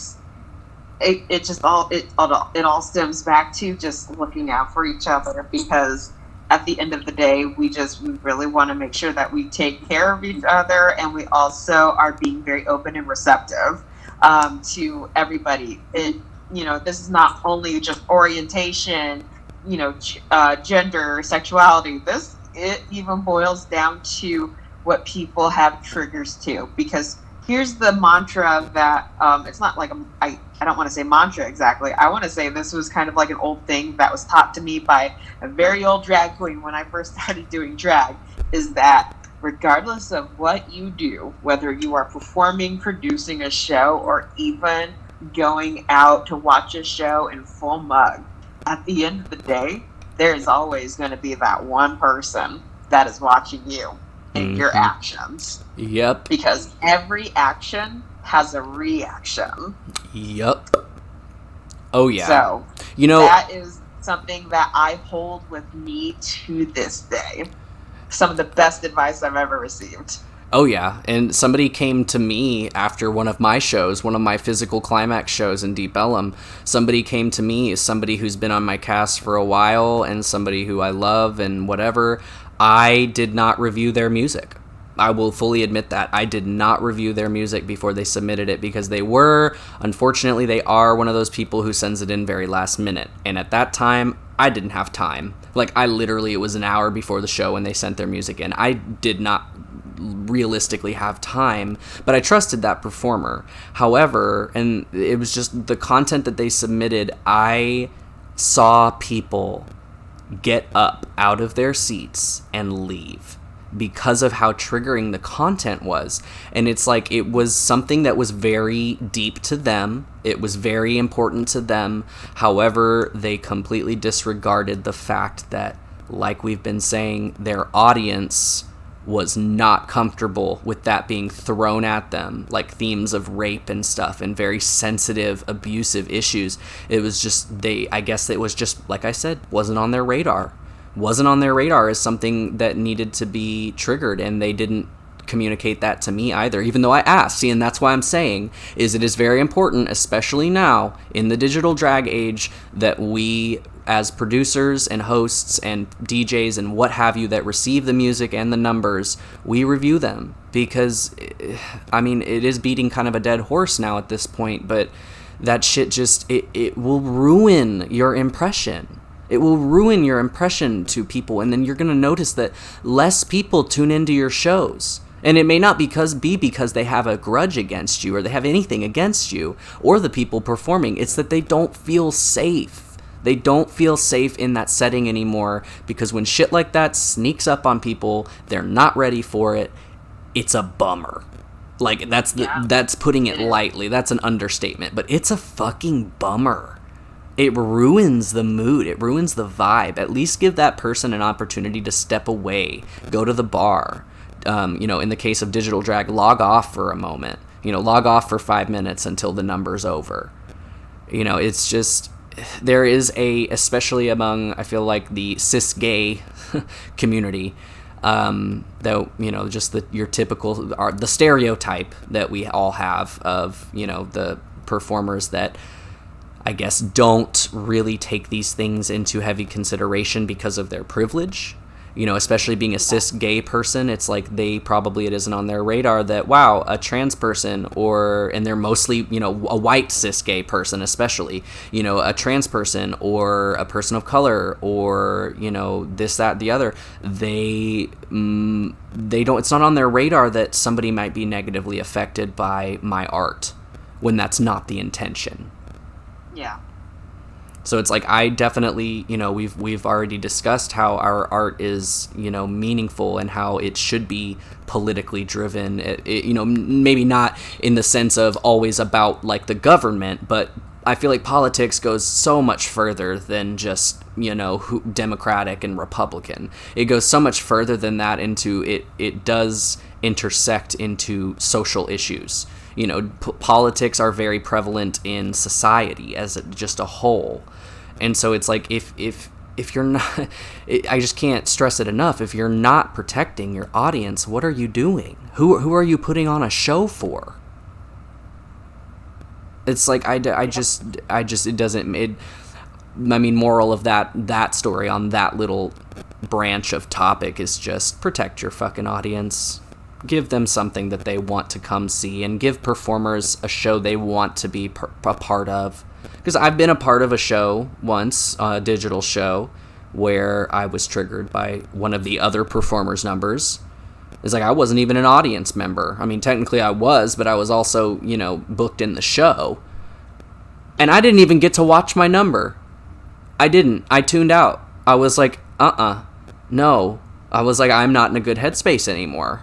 I'm not in a good, I would have walked to the kitchen and made some popcorn or something, in that 5 minutes that it would have taken for that number to be over. Yeah. Yeah. But I feel like there's just, as the whole topic has been, the discrimination among the LGBT community, you would certainly fucking hope that in a community full of quote-unquote outcasts, we're the LGBT community, we're not the majority of the population. We are large in numbers. Yeah, exactly. You would expect for your fellow community members to be more educated and to be more sensitive to these things. Yeah, that's the problem.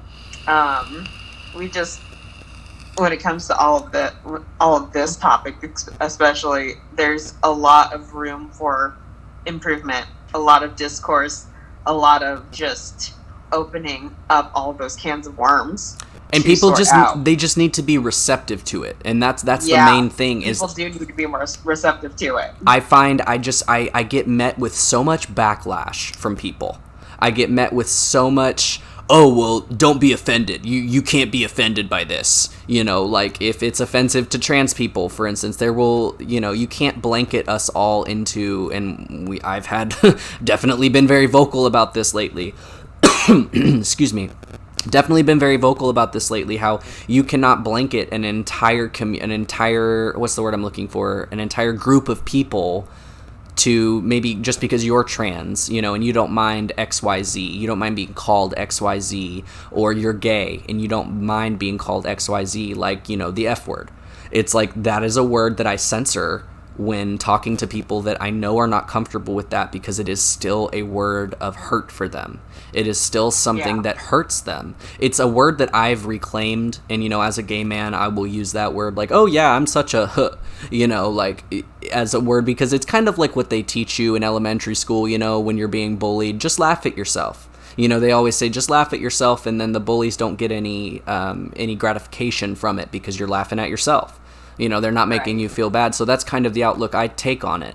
But it's like, that doesn't mean that every queer person feels that way. So, you know, it's... Exactly. It's basically like the phrase, oh, well, you'll get over it.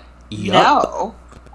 Perfect example is somebody dealing and facing with a trauma, for example. Yep. You cannot use the phrase, oh, well, just get over it. Because here's the phrase of, oh, well, time heals all wounds. Not for everybody. Sorry about it. No. That is also a discussion that, you know, it goes back to just how there needs to be a lot of improvement in this community. It's just, it's that level of not holding accountability.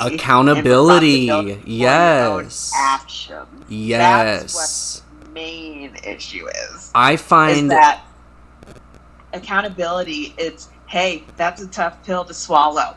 Truly is. Yeah. However, at the end of the day, as far as I'm aware, and the last time I checked, we're all grown. Mm-hmm.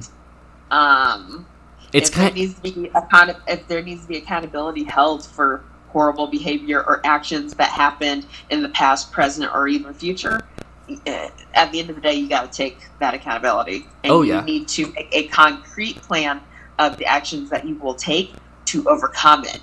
Mm-hmm. Oh yeah, there's too many lovely people. I'm sure I've talked to you about some of these individuals where it's like they are such a good person and they have such a good heart and a good soul. But I find, and this opinion might not be popular with people, but it's like sometimes you need to take sides. You know, I've found some people who are just, they want to be friends with everybody, to the point where they disregard and they are complacent in problematic things that people do. And there is proof. Like it's not just drama, it's not just gossip, it's not just tea being spilled. It's actual unrefutable proof that this person has done something that is absolutely abhorrent and they need to be held accountable for it. But there are people in this community who want to be friends with everybody. And I understand that, because in this community, it's like, I remember being so scared to piss people off because I felt like I would be sacrificing my opportunities. Bullshit. Fuck that. I don't care about that anymore. You know, it's like I create my own opportunities. I'm a producer and a host of my own show. I give that platform to other people.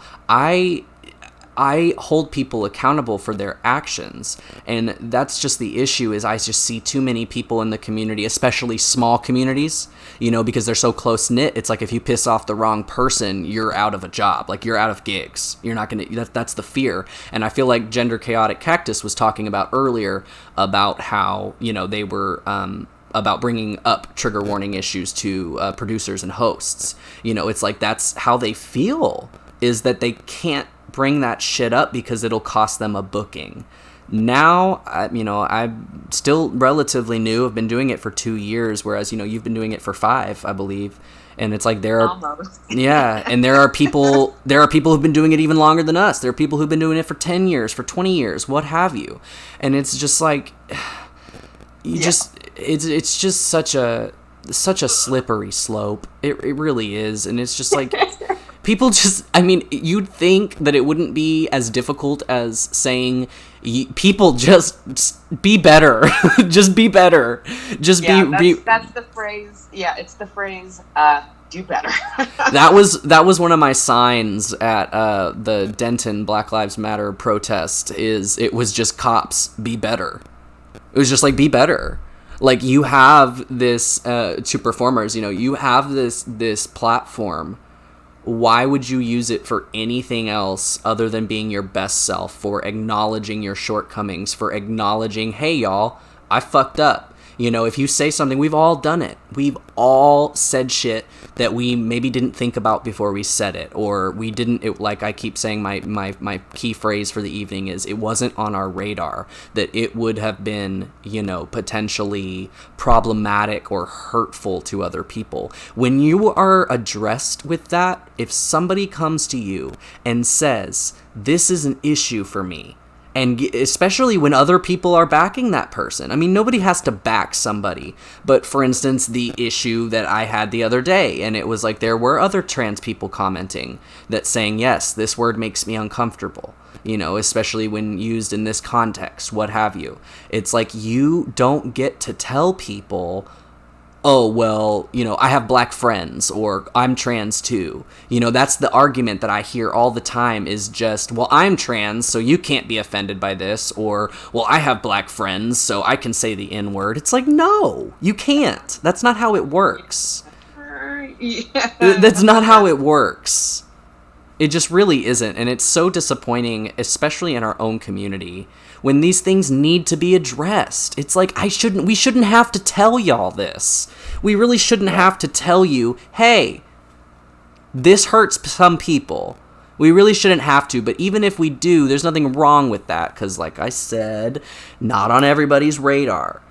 But when we do come to you in a professional, kind way, and we say, hey, this affects me, this affects other people, please reconsider how you phrase this, or, your lack of trigger warnings, or what have you that we're discussing right now. It's like you have an obligation to your community to be receptive.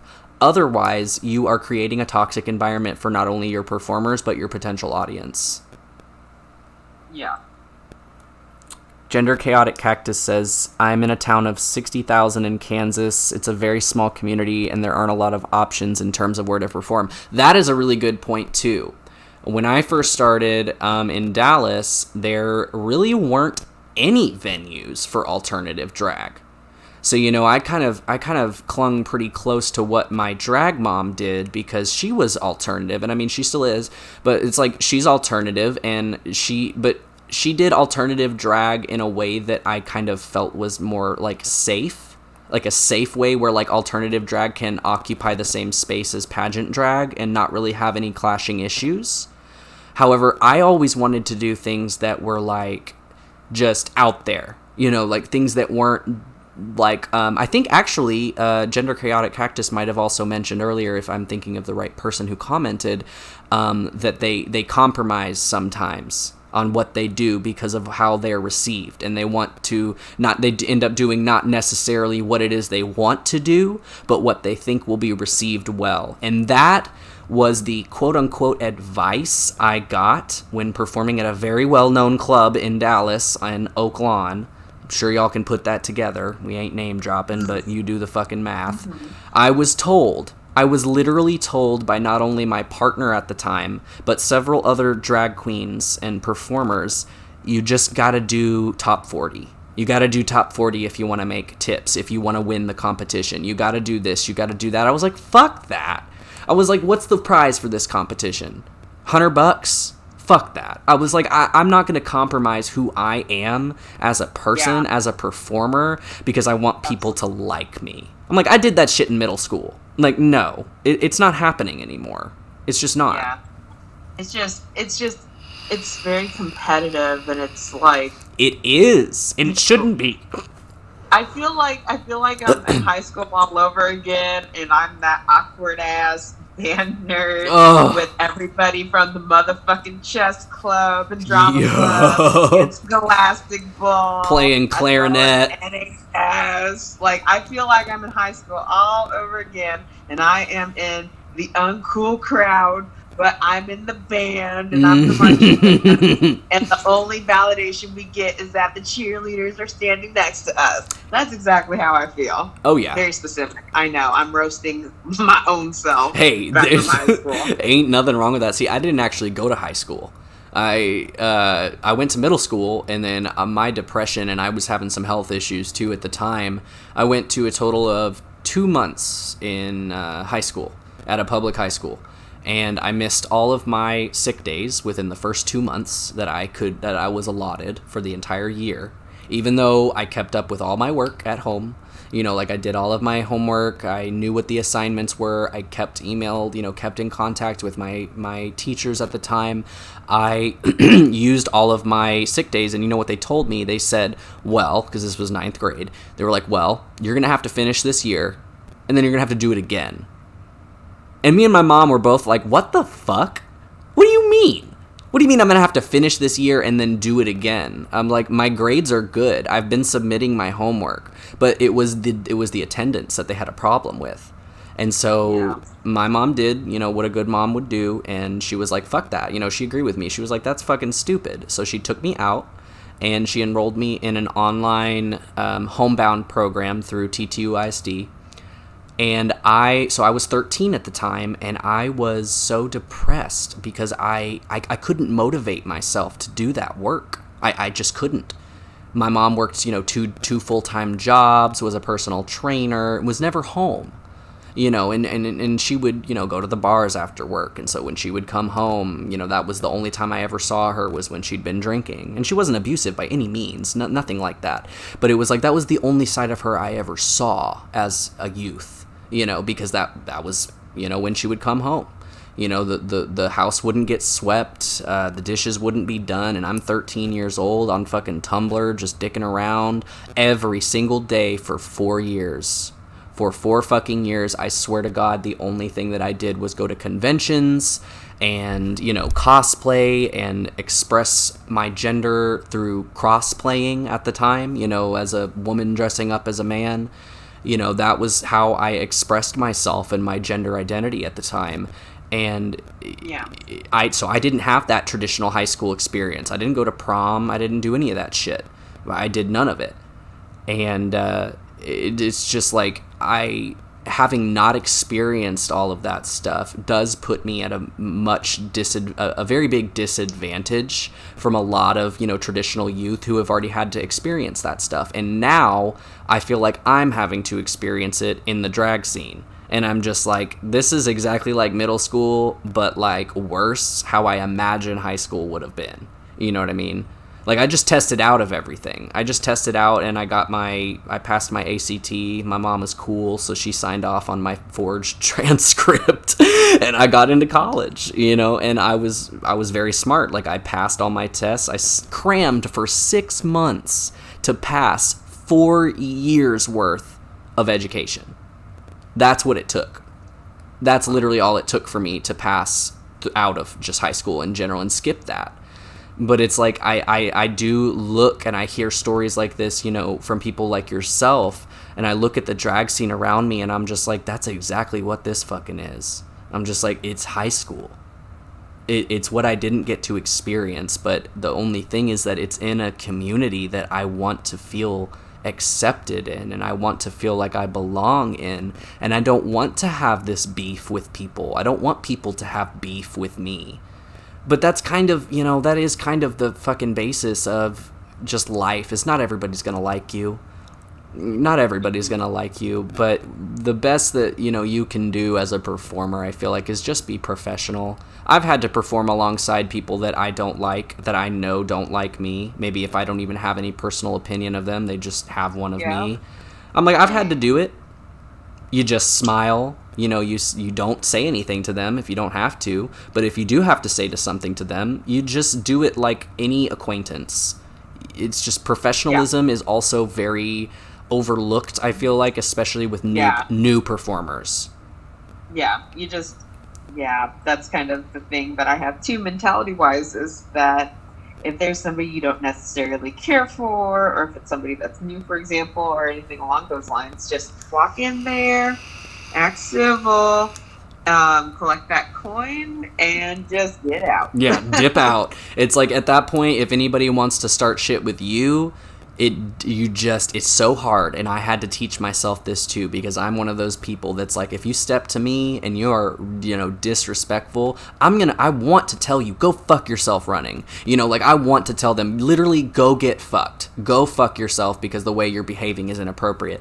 But you can't always do that when you're in a dressing room full of people. So it can be really difficult to just tune that person out and, just ignore their dirty glances. And it's just like, I wish, and I know that we all wish, that there wasn't this weird hatred amongst people in our own communities. It's like, the term true scum.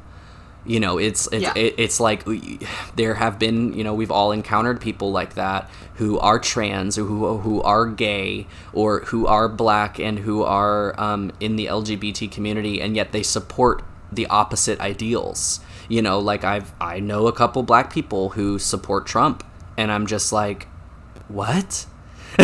Like I actually had a conversation with a gay man that I have known since I was 15, 16. Used to do, he runs a playhouse theater production company down here in Texas, and in the Dallas area. And I had gotten cast in 2 of his shows before. And then the other day, he saw a post I made, and he texted me privately, which, number one, I appreciated. I did appreciate that private text of, hey, I saw what you posted. And I was like, okay, cool. Like, I don't post shit that, well, sometimes, I mean, we all fuck up, and we, like, you've called me out sometimes too, where you've messaged me and been like, hey, I know what you meant, but that's probably not going to be read the right way by certain people. That's because I get very, I get very cautious when my friends say things that aren't necessarily kosher. Yeah. So I will reach out to y'all. Yeah, and that's good. That settle well with me or resonate well with me. You're gonna know one way or another. Exactly. If I'm feeling nice, I'm gonna private message you. If I'm not feeling nice, expect a nice discourse in your public comments. Yep. Oh, for sure. For fucking sure. And it's like, I'm so appreciative to people because I am white. I am passing. People look at me, they don't think I'm trans. That always blows people's minds.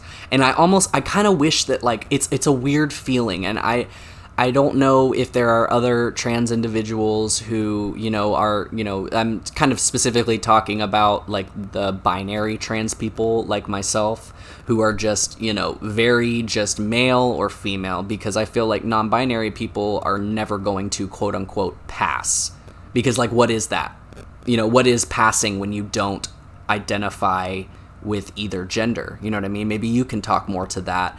But, like, I feel like, when people see me, like at work, for instance, I have a customer who, I work at a vape shop during the day, y'all. It is what it is. It's a pretty chill job. I'm the only, now that I'm, I think one of them, the only other LGBT person that I am aware of currently was bisexual, but he was very closeted about it. I was one of the only people that he confided in, and then he confided in everybody else, and everybody else was cool with it.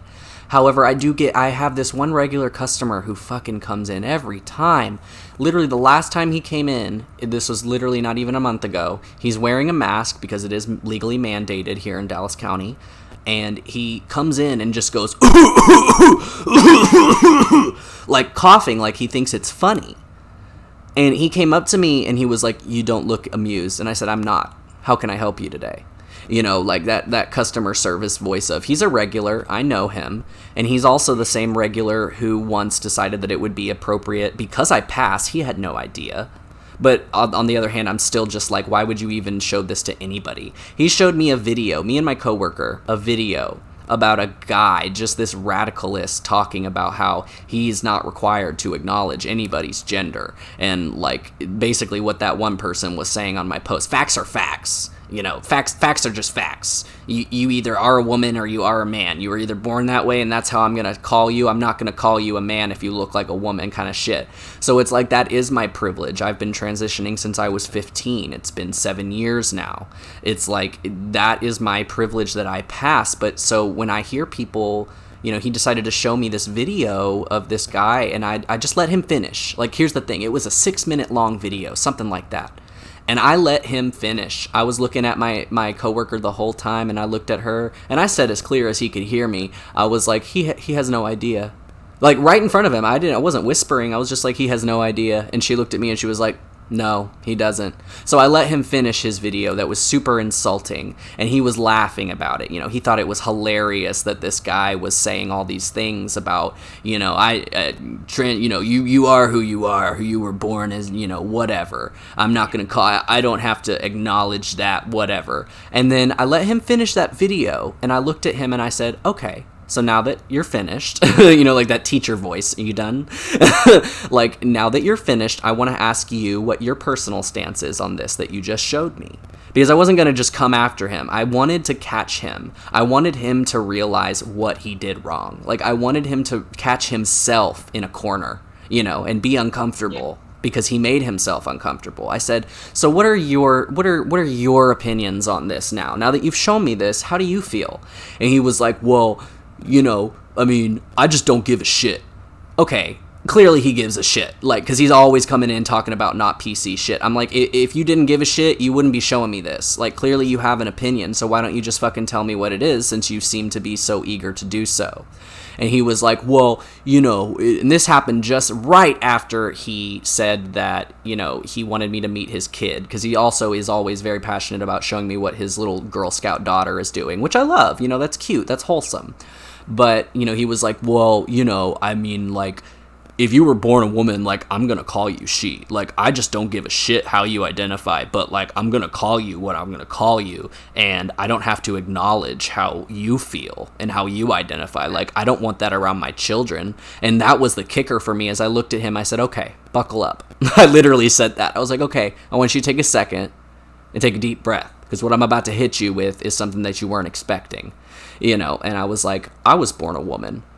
And he just, the look on his face, oh my God, the look on his face, my friend, the look on his face was that of just confusion, pure, just, he was lost. He didn't understand what the fuck I could possibly be saying. And he was like, well, I mean, you're a man, like, you look like a dude, so I'm going to call you a dude. And I was like, but here's the thing, not everybody conforms to what society sees as male or female. I was like, I said, so would you not want me around your child? Because you just said that you wanted me to meet her. I was like, so knowing, because he knew I was gay. I mean, obviously, look at me. Like, you know, I'm not very, that's pretty transparent to a lot of people. It's when the transgender topic comes up that they're suddenly uncomfortable. Because they have all these opinions, but the truth is they've never really, I feel like, interacted. Maybe they've come across trans people who don't pass, and that's the only reason they know they're trans. And so he was like, well, I never would have guessed. And I'm like, but that's the fucking problem. Like, yes, that does make me feel good, but it makes me, it's bittersweet. Because I'm like, yay, I pass. You know, people, but it's like, but why does it matter? You know, why does it matter that I have a beard? Not everybody does. Because not all trans folk are considered as quote-unquote passing. Yeah. It is very bittersweet. It's a very bittersweet feeling as somebody who, and you know, I will say that I have come across trans people in my life who are very bitter towards me. That maybe they've just started transitioning, which is usually, you know, the last 2 times that this has happened. You know, they have just begun to transition. And this has happened not just to me, but I've seen other trans people inflict this kind of damage on other trans people where they don't pass, but this one person who's only been on or only been on estrogen for a year passes.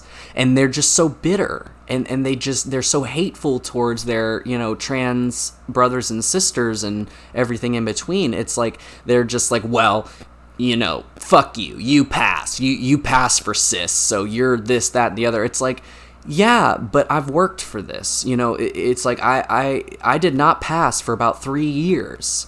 I was like, the first 3 years that I came out, I didn't pass. I was like, I understand your struggle, but you can't be putting down your peers and your community because everybody has different genetics. It's like you have to open up a discourse with that passing person and just acknowledge or have them acknowledge that that is their privilege, that they do pass, that they might not undergo the same trans discrimination that the trans community who doesn't, the ones who choose not to do hormones or not to transition physically with surgeries. It's like it doesn't fucking matter. It doesn't fucking matter what you decide to do. You still deserve to be called what you want to be called. And that is another instance where it's like I have encountered some people who don't like me anymore, who used to gender me correctly when they liked me, and then decided just because they don't like me anymore, they're going to start misgendering me. I don't know if you've ever encountered that, but I have. And so it's gross. It is pretty gross. I mean, I know that there have been times where I've kind of gone through a progression of identifying myself. Sure. Not sure if it's the neurodivergence. Don't know if it's just because I'm just naturally like late in the game when it comes to really figuring out my shit. But that's the thing though, is that again, it takes time when it comes to identifying yourself. There's even times where you're not going to be necessarily sure. And that's the thing, is that everything is so fluid when it comes to identifying yourself or what you assign yourself as in your own, with every bit of your being. Mm-hmm. So for me, I have noticed that when people pay attention to me or give care to me or anything like that, they will do every effort to use my pronouns. Yeah. But then if something turns sour, what have you, it's always she, and I'm like, like now you know who they really feel. And then they'll do it on purpose without it, without any regard or any care towards me anymore. And I just think to myself, wow, even if you're considered to be not my friend anymore, what have you, at the end of the day, I will still respect you to where I will respect your pronouns. Oh yeah. Regardless. Yeah. Because here's the thing, is that you doing that to me, as well as many other people that I know that identify as trans or fall under that trans umbrella, you are being so toxically transphobic. And this is like literally these small instances, they are like a domino effect, and it's literally the reason why trans folk die. Oh yeah. It's because of ignorance like this. Yeah. That's the issue too, is that anytime when we are misgendered, for example, or we're not taken seriously, or we are dismissed with anything that happens to us in such a negative way, these little things, these little microaggressions, and we can even tie black folk into this because it's very much a racial issue too. Mm-hmm. These little microaggressions over time, it can lead up to a person's mental state of being going so bad or getting so bad, and it can even lead to death. Oh yeah. This is part of the reason why trans folk die. It's these microaggressions, it's these little instances and just different things that add up that expose us in the worst way. And it can kill us. It can. And that does definitely go back to the whole AFAB argument of, like, that's also dangerous because, excuse me, that's also dangerous because it's like if you do announce somebody on the microphone as being AFAB, it's like, that wasn't necessarily information they wanted everybody to know. And it doesn't even have to, it goes so much farther behind or beyond just the drag scene. I've had, people who will quote unquote fill people in on the fact that I'm trans before I meet them. And it's like, I understand that in one way, but it's kind of a double-sided sword. It's like, I understand if you are trying to make sure they use the right pronouns. Like, I get that. But at the same time, it's like that potentially puts me and puts other people in danger when you out us without our consent. Like, if you tell somebody, they were born a woman, or they were born a man, but you need to call them she, or you need to call them he. It's like that is information that is ours to disclose. You know, I do appreciate the you know, the close friends that I have, you know, especially when I didn't pass, you know, they would try to, you know, tell their friends like, hey, you know, call him he, but they were already in the community. It's different than outing somebody to somebody who's, say, cis-het, straight, not in the community at all, which has happened to me. And I would always just, you know, whenever I would meet this person, my first impression would be, you know, they would look at me kind of weird, and I would, you know, feel a little just weirdness, you know, just a bad, weird vibe in the introduction of meeting this person. And in the back of my head, I would always just be like, are they thinking about what's in my pants? Like, that must be what they're thinking about, you know, like, because why is this so awkward? I've never met this person. Why are they being so weird towards me?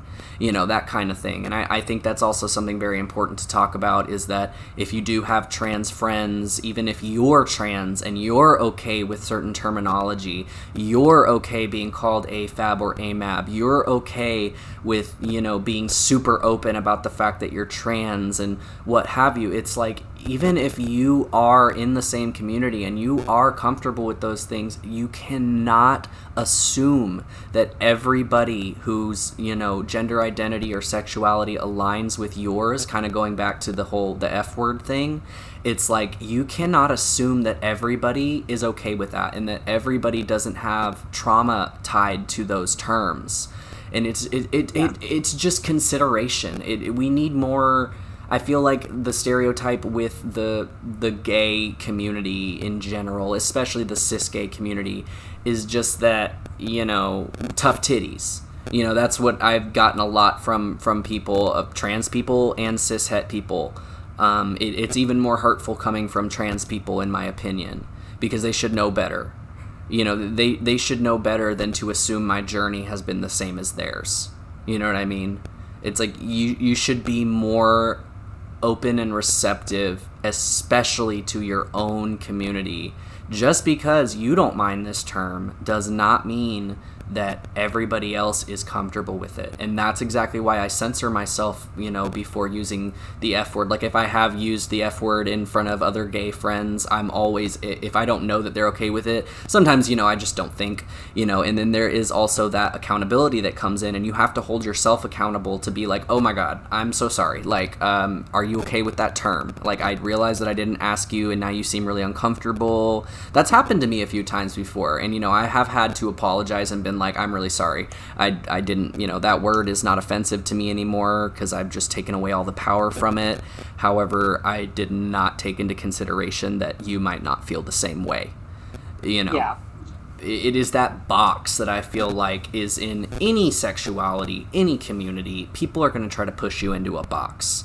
Because that's just it's a democratic two-party system. Like, fuck, it's a very binary system, politically and in gender. It's a binary. Yep. You're either left or right, man or woman. And it's like, the people in our own communities who don't understand that, like, and I will be completely honest, I did not understand non-binaryism until about a year ago.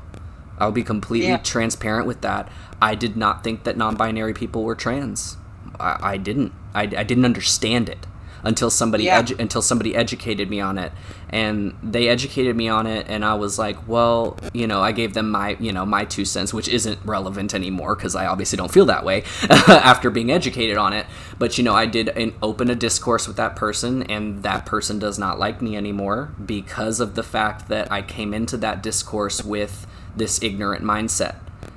And they refused to see that I was open to the education. They were just like, canceled, stupid, canceled, bye.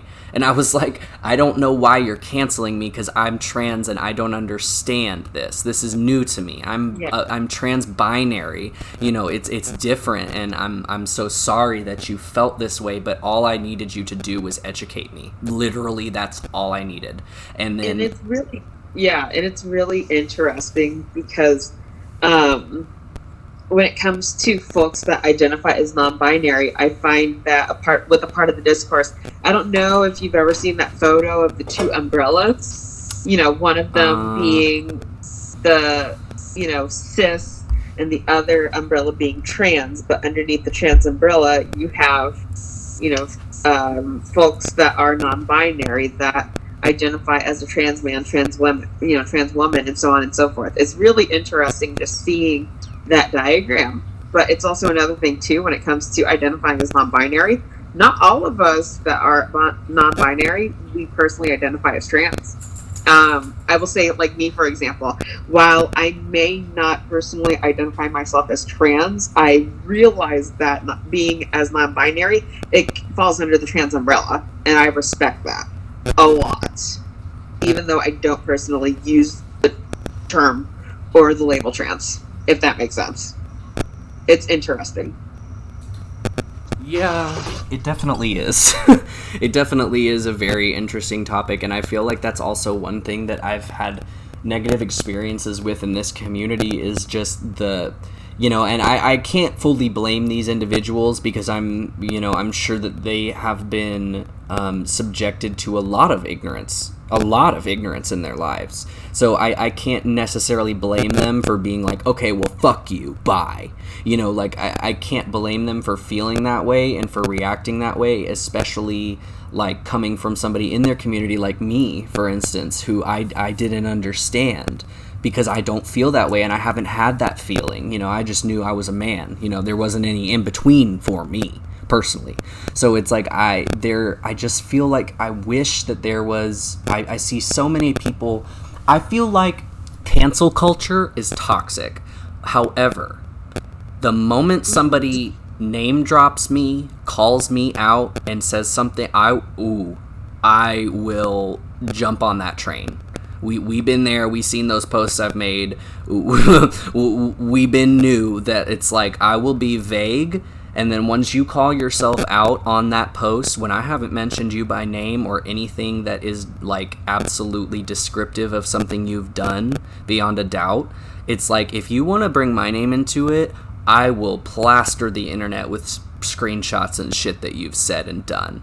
Because once you bring my name into it, it's a completely different thing, and now I'm having to defend my reputation. And it's just like, I just wish more people would be open to educating, especially in our community, because I feel like one of the common misconceptions is that people in our community just assume, well, you should be with the times. And yes, that's true. We don't have to. We're not obligated to educate people.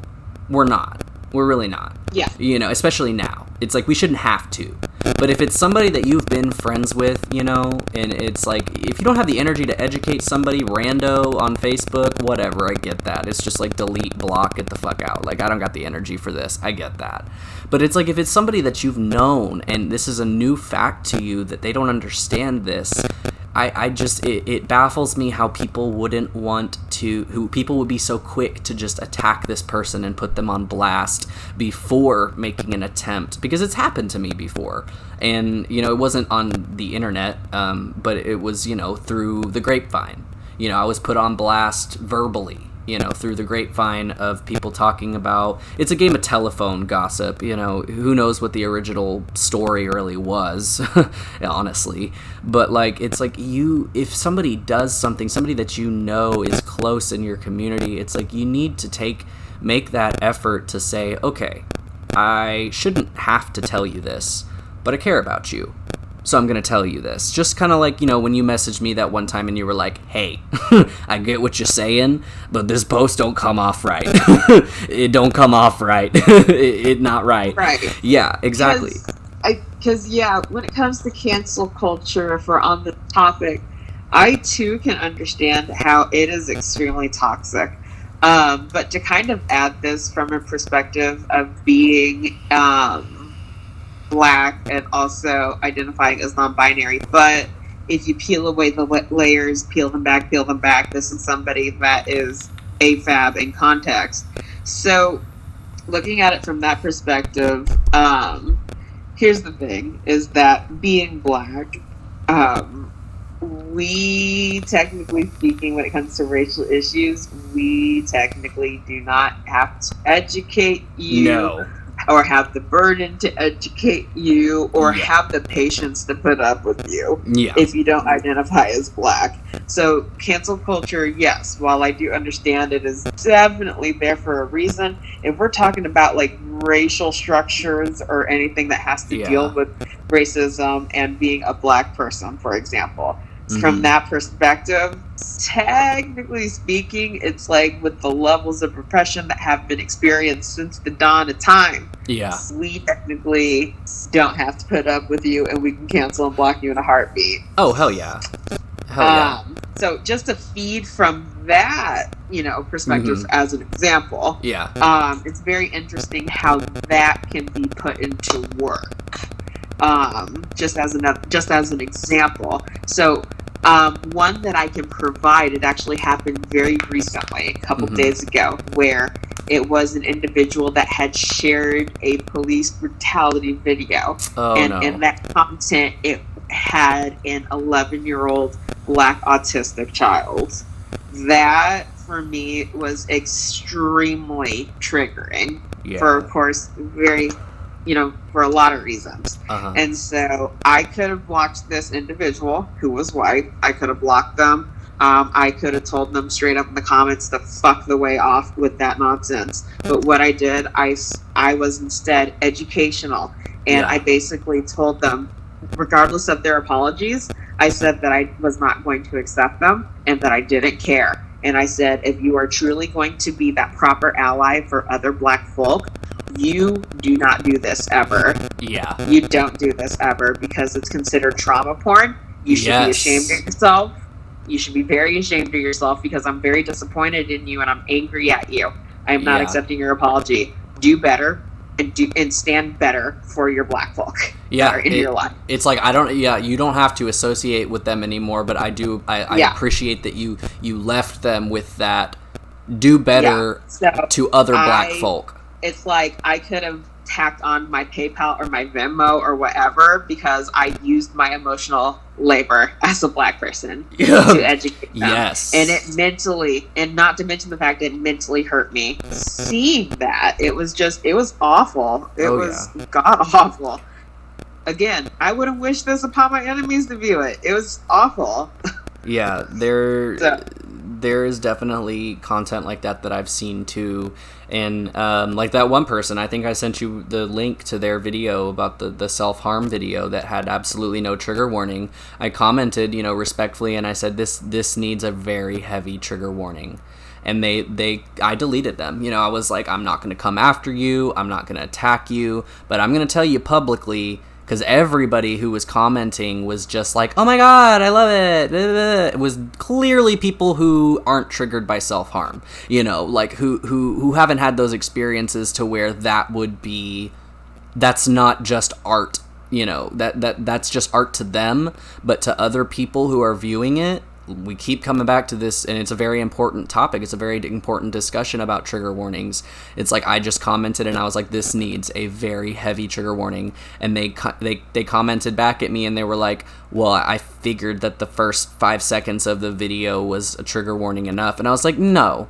You jumping into a video with, like, explicit self-harm content is not a trigger warning. That's not a warning. If they had like a black screen that said trigger warning, or even in the post, trigger warning, self-harm, anything, just as easy as that, I think I could have prepared myself to be okay with that. I think I could have prepared myself to handle that and see the art in it, instead of just being hit by this boom, like, you're fucked, like, sucks to fucking have your brain, you know what I mean? Like, I just commented respectfully, this needs a really big trigger warning, and they came back at me. They did, I think, end up adding one, but I was just like, I don't know this person anyway, and if this is something that they seriously have a lapse in judgment in, I don't really want to take the time to educate them on why they should put a trigger warning in there. So I 100% get that in a different context, because obviously I'm white, so, I don't have... I don't have that experience touching on, feeling so burdened by educating people on race, because also it's not really my place. But it's like I have in times, come across white people, like my mom's boyfriend, for example, that I've had to educate on things like, and he's very resistant to education. So I just stopped. I just was I was like, this is not worth my energy. It is not my job to educate you on current events if all you want to listen to is Fox News. But when even Fox News condemns Trump, like, you don't want to listen to it.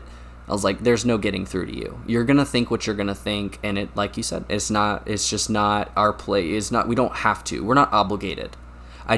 From what I was saying, my point was just, I wish that more people in, like, the trans community especially would be, I don't want to say, that sounds bad saying be more patient, but be more open to addressing issues without aggression at first.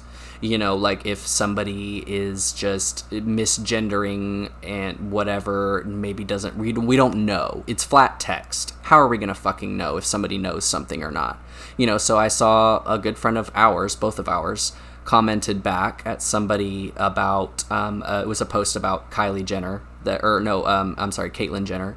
And even though we don't stand Caitlyn Jenner, she's garbage.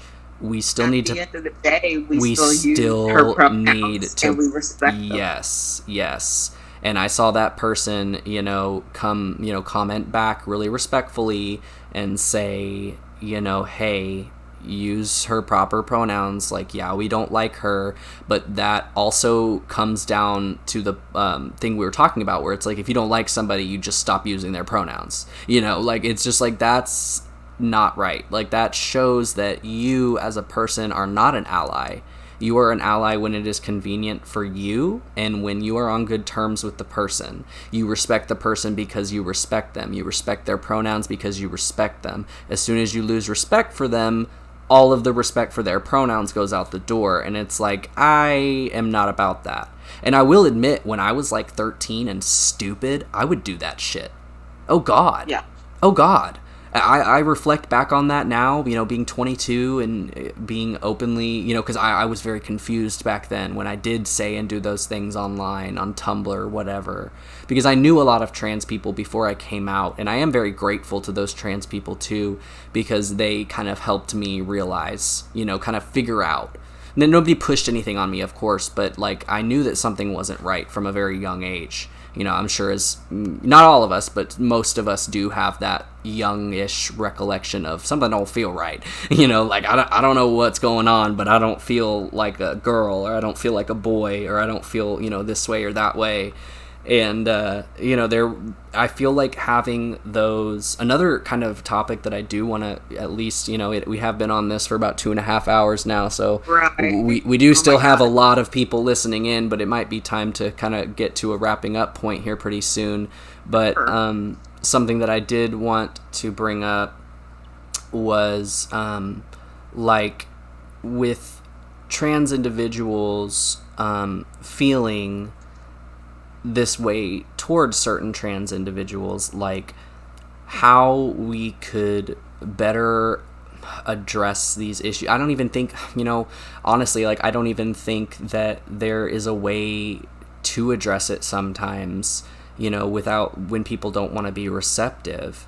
But like, how can we as two trans individuals better educate other people on what they're doing that is maybe not wrong, but definitely not right?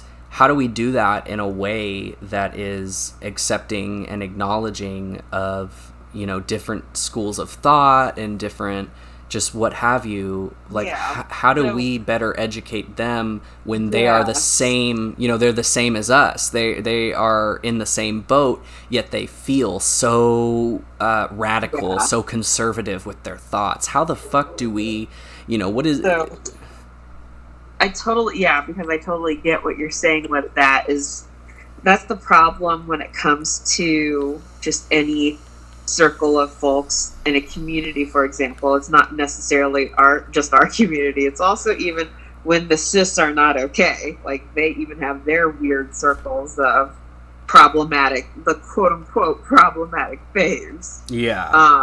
Especially within our trans community, as an example. So The thing is that what it really boils down to is how everybody has accountability and Yeah. what their level of accountability is. Because the root of all evil when it comes to these problematic faves is during the discourse from start to finish, when there is something that comes up that is pretty toxic in behavior or just problematic in general. Mm-hmm. It really boils down to that level of accountability that this person, in which there is a wrong, what they are going to do to make amends and have their community, well, it's basically restoring faith, Yeah.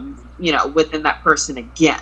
Because that's the thing, is that with our community, when one doesn't hold accountability towards an action that is wrongful, is that respect, trust, admiration, it's completely lost and thrown out the window. It sets a with that precedent. It individual. sets an example, and it sets a bad example. Yeah, it's horrible. And so at the end of the day, that person does need to hold accountability for those wrongful actions when caught, or if they're being wrongly accused, for example. Oh, I'd love to talk about this. Unfortunately, when individuals sometimes are wrongly accused for things, instead of saying, hey, essentially they're making an alibi for themselves that they're not in the wrong for a false accusation. Instead, I've seen a lot of cases where they'll double down instead. And that's when you know that they're not being honest with themselves at that point. Yeah. And that's where the accountability is thrown out the window at that point. And it's basically a dumpster fire of issues. Oh, it's definitely a dumpster fire. And it's like, I mean, you and I both know that I've been, I don't like to use the word victim, because this individual in particular is... It's just, in essence, you were caught in the crossfire with these situations. Exactly. So I have firsthand experience, and it's like my experience has also been, the first person to open their mouth. And not necessarily, I don't like to say that like a blanket statement, because that could also borderline on victim shaming, and that's not at all what I'm trying to do. What I'm saying is when good luck. Yes, exactly. But when somebody is the first to open their mouth when there is no context given, because this individual that I'm referring to literally will go to people, and I've heard from these people who are my friends, who say, out of nowhere, this person just brought up that you're a piece of shit. And I'm like, what? Like, no context whatsoever, y'all weren't talking tea? And then literally two people that literally have told me, yeah, this person just came up to me and decided that they wanted to tell me that you were this and that and the other, like I didn't know you, like I didn't have a relationship with you. And it's like, there are definitely, I feel like those tells, those signs of bluffing, when somebody, like you said, doubles down, when somebody is just like absolutely hell-bent on ruining somebody, that they will say whatever it is regardless of the validity of it.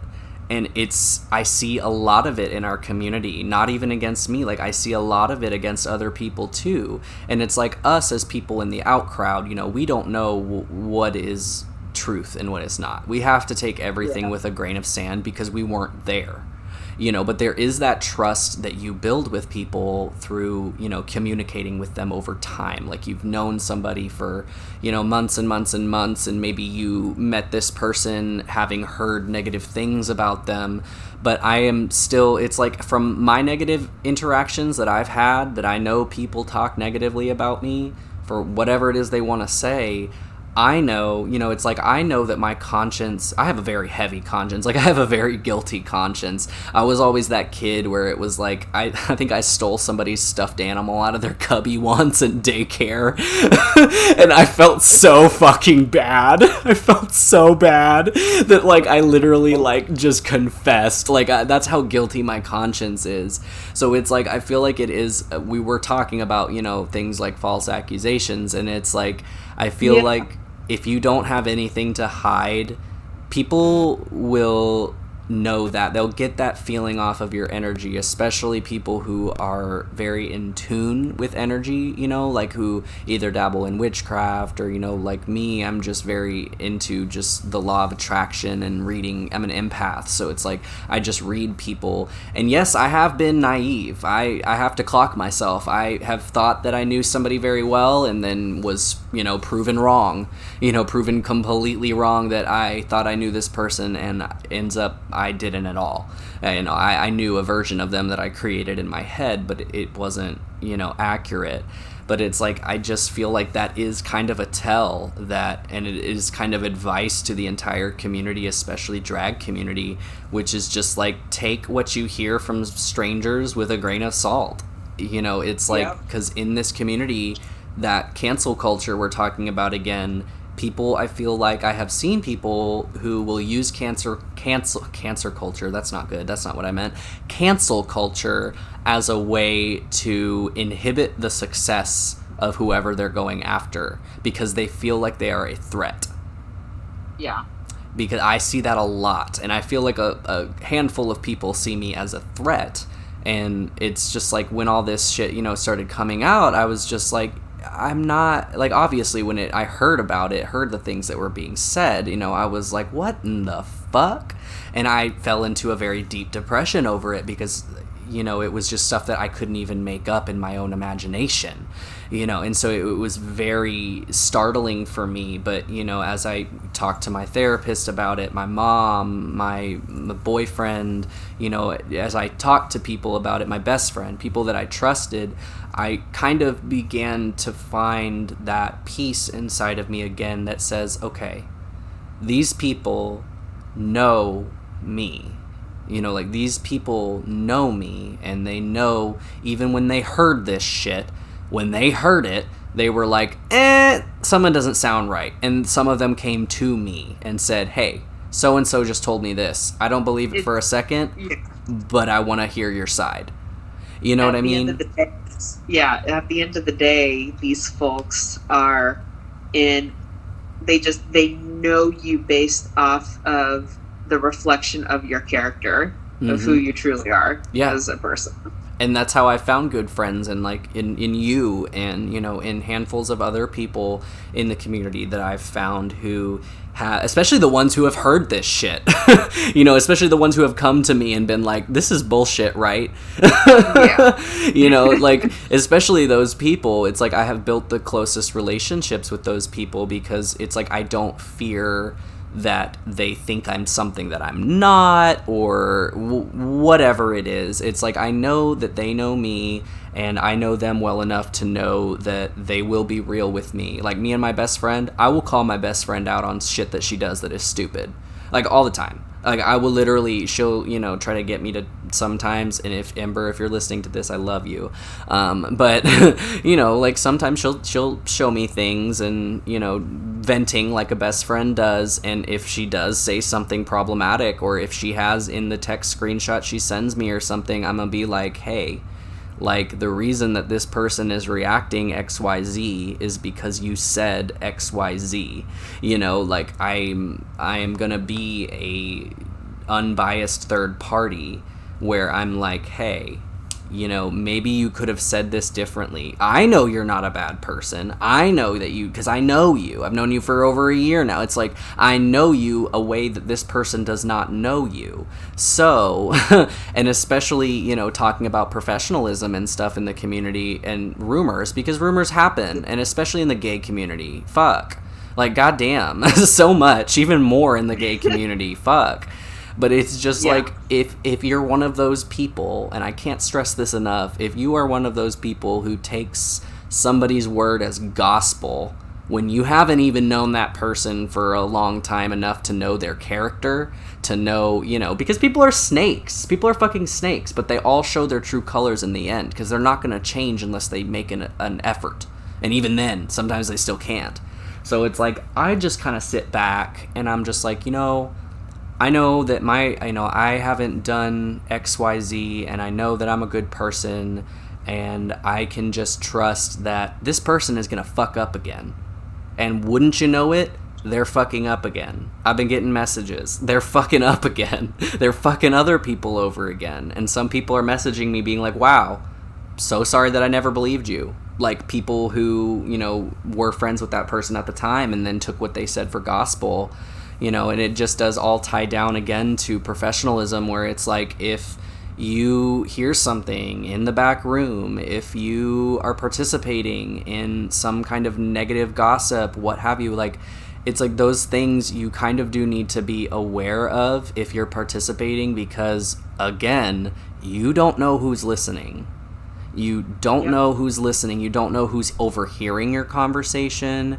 You really don't know. And so I feel like, as a lot of new performers especially come in and they, you know, like me, I got into a very big house right when I started, and I see similar drag people who are just getting, you know, started, and some of them are very talented, so no wonder they get scooped up, you know, by the more experienced performers as their drag kids. But it's like, you have to separate yourself from drag, because I have found so many people who just mesh with their drag persona to the point where it was something that they used to use as you know, like an outlet, and now they just kind of turn into that person, and it's like drag is their life. It's everything. Yeah. You know, relationships don't mean anything to them anymore. It's just drag. It's drama. It's gossip. It's this. It's that. And it's just like, you really do. I feel like it's so important to build these connections with people in your community, not just to have somebody in your corner, but to just take your real reputation, you know, build your own reputation, build the one, you know, the more people you talk to and the more people you get to know, you never know who's going to say what to anybody. But if a lot of people know you and know who you are, they're going to fucking know when something doesn't sound right. They're going to be able to be like, this is weird. this is kind of a weird thing to be hearing. You know what I mean?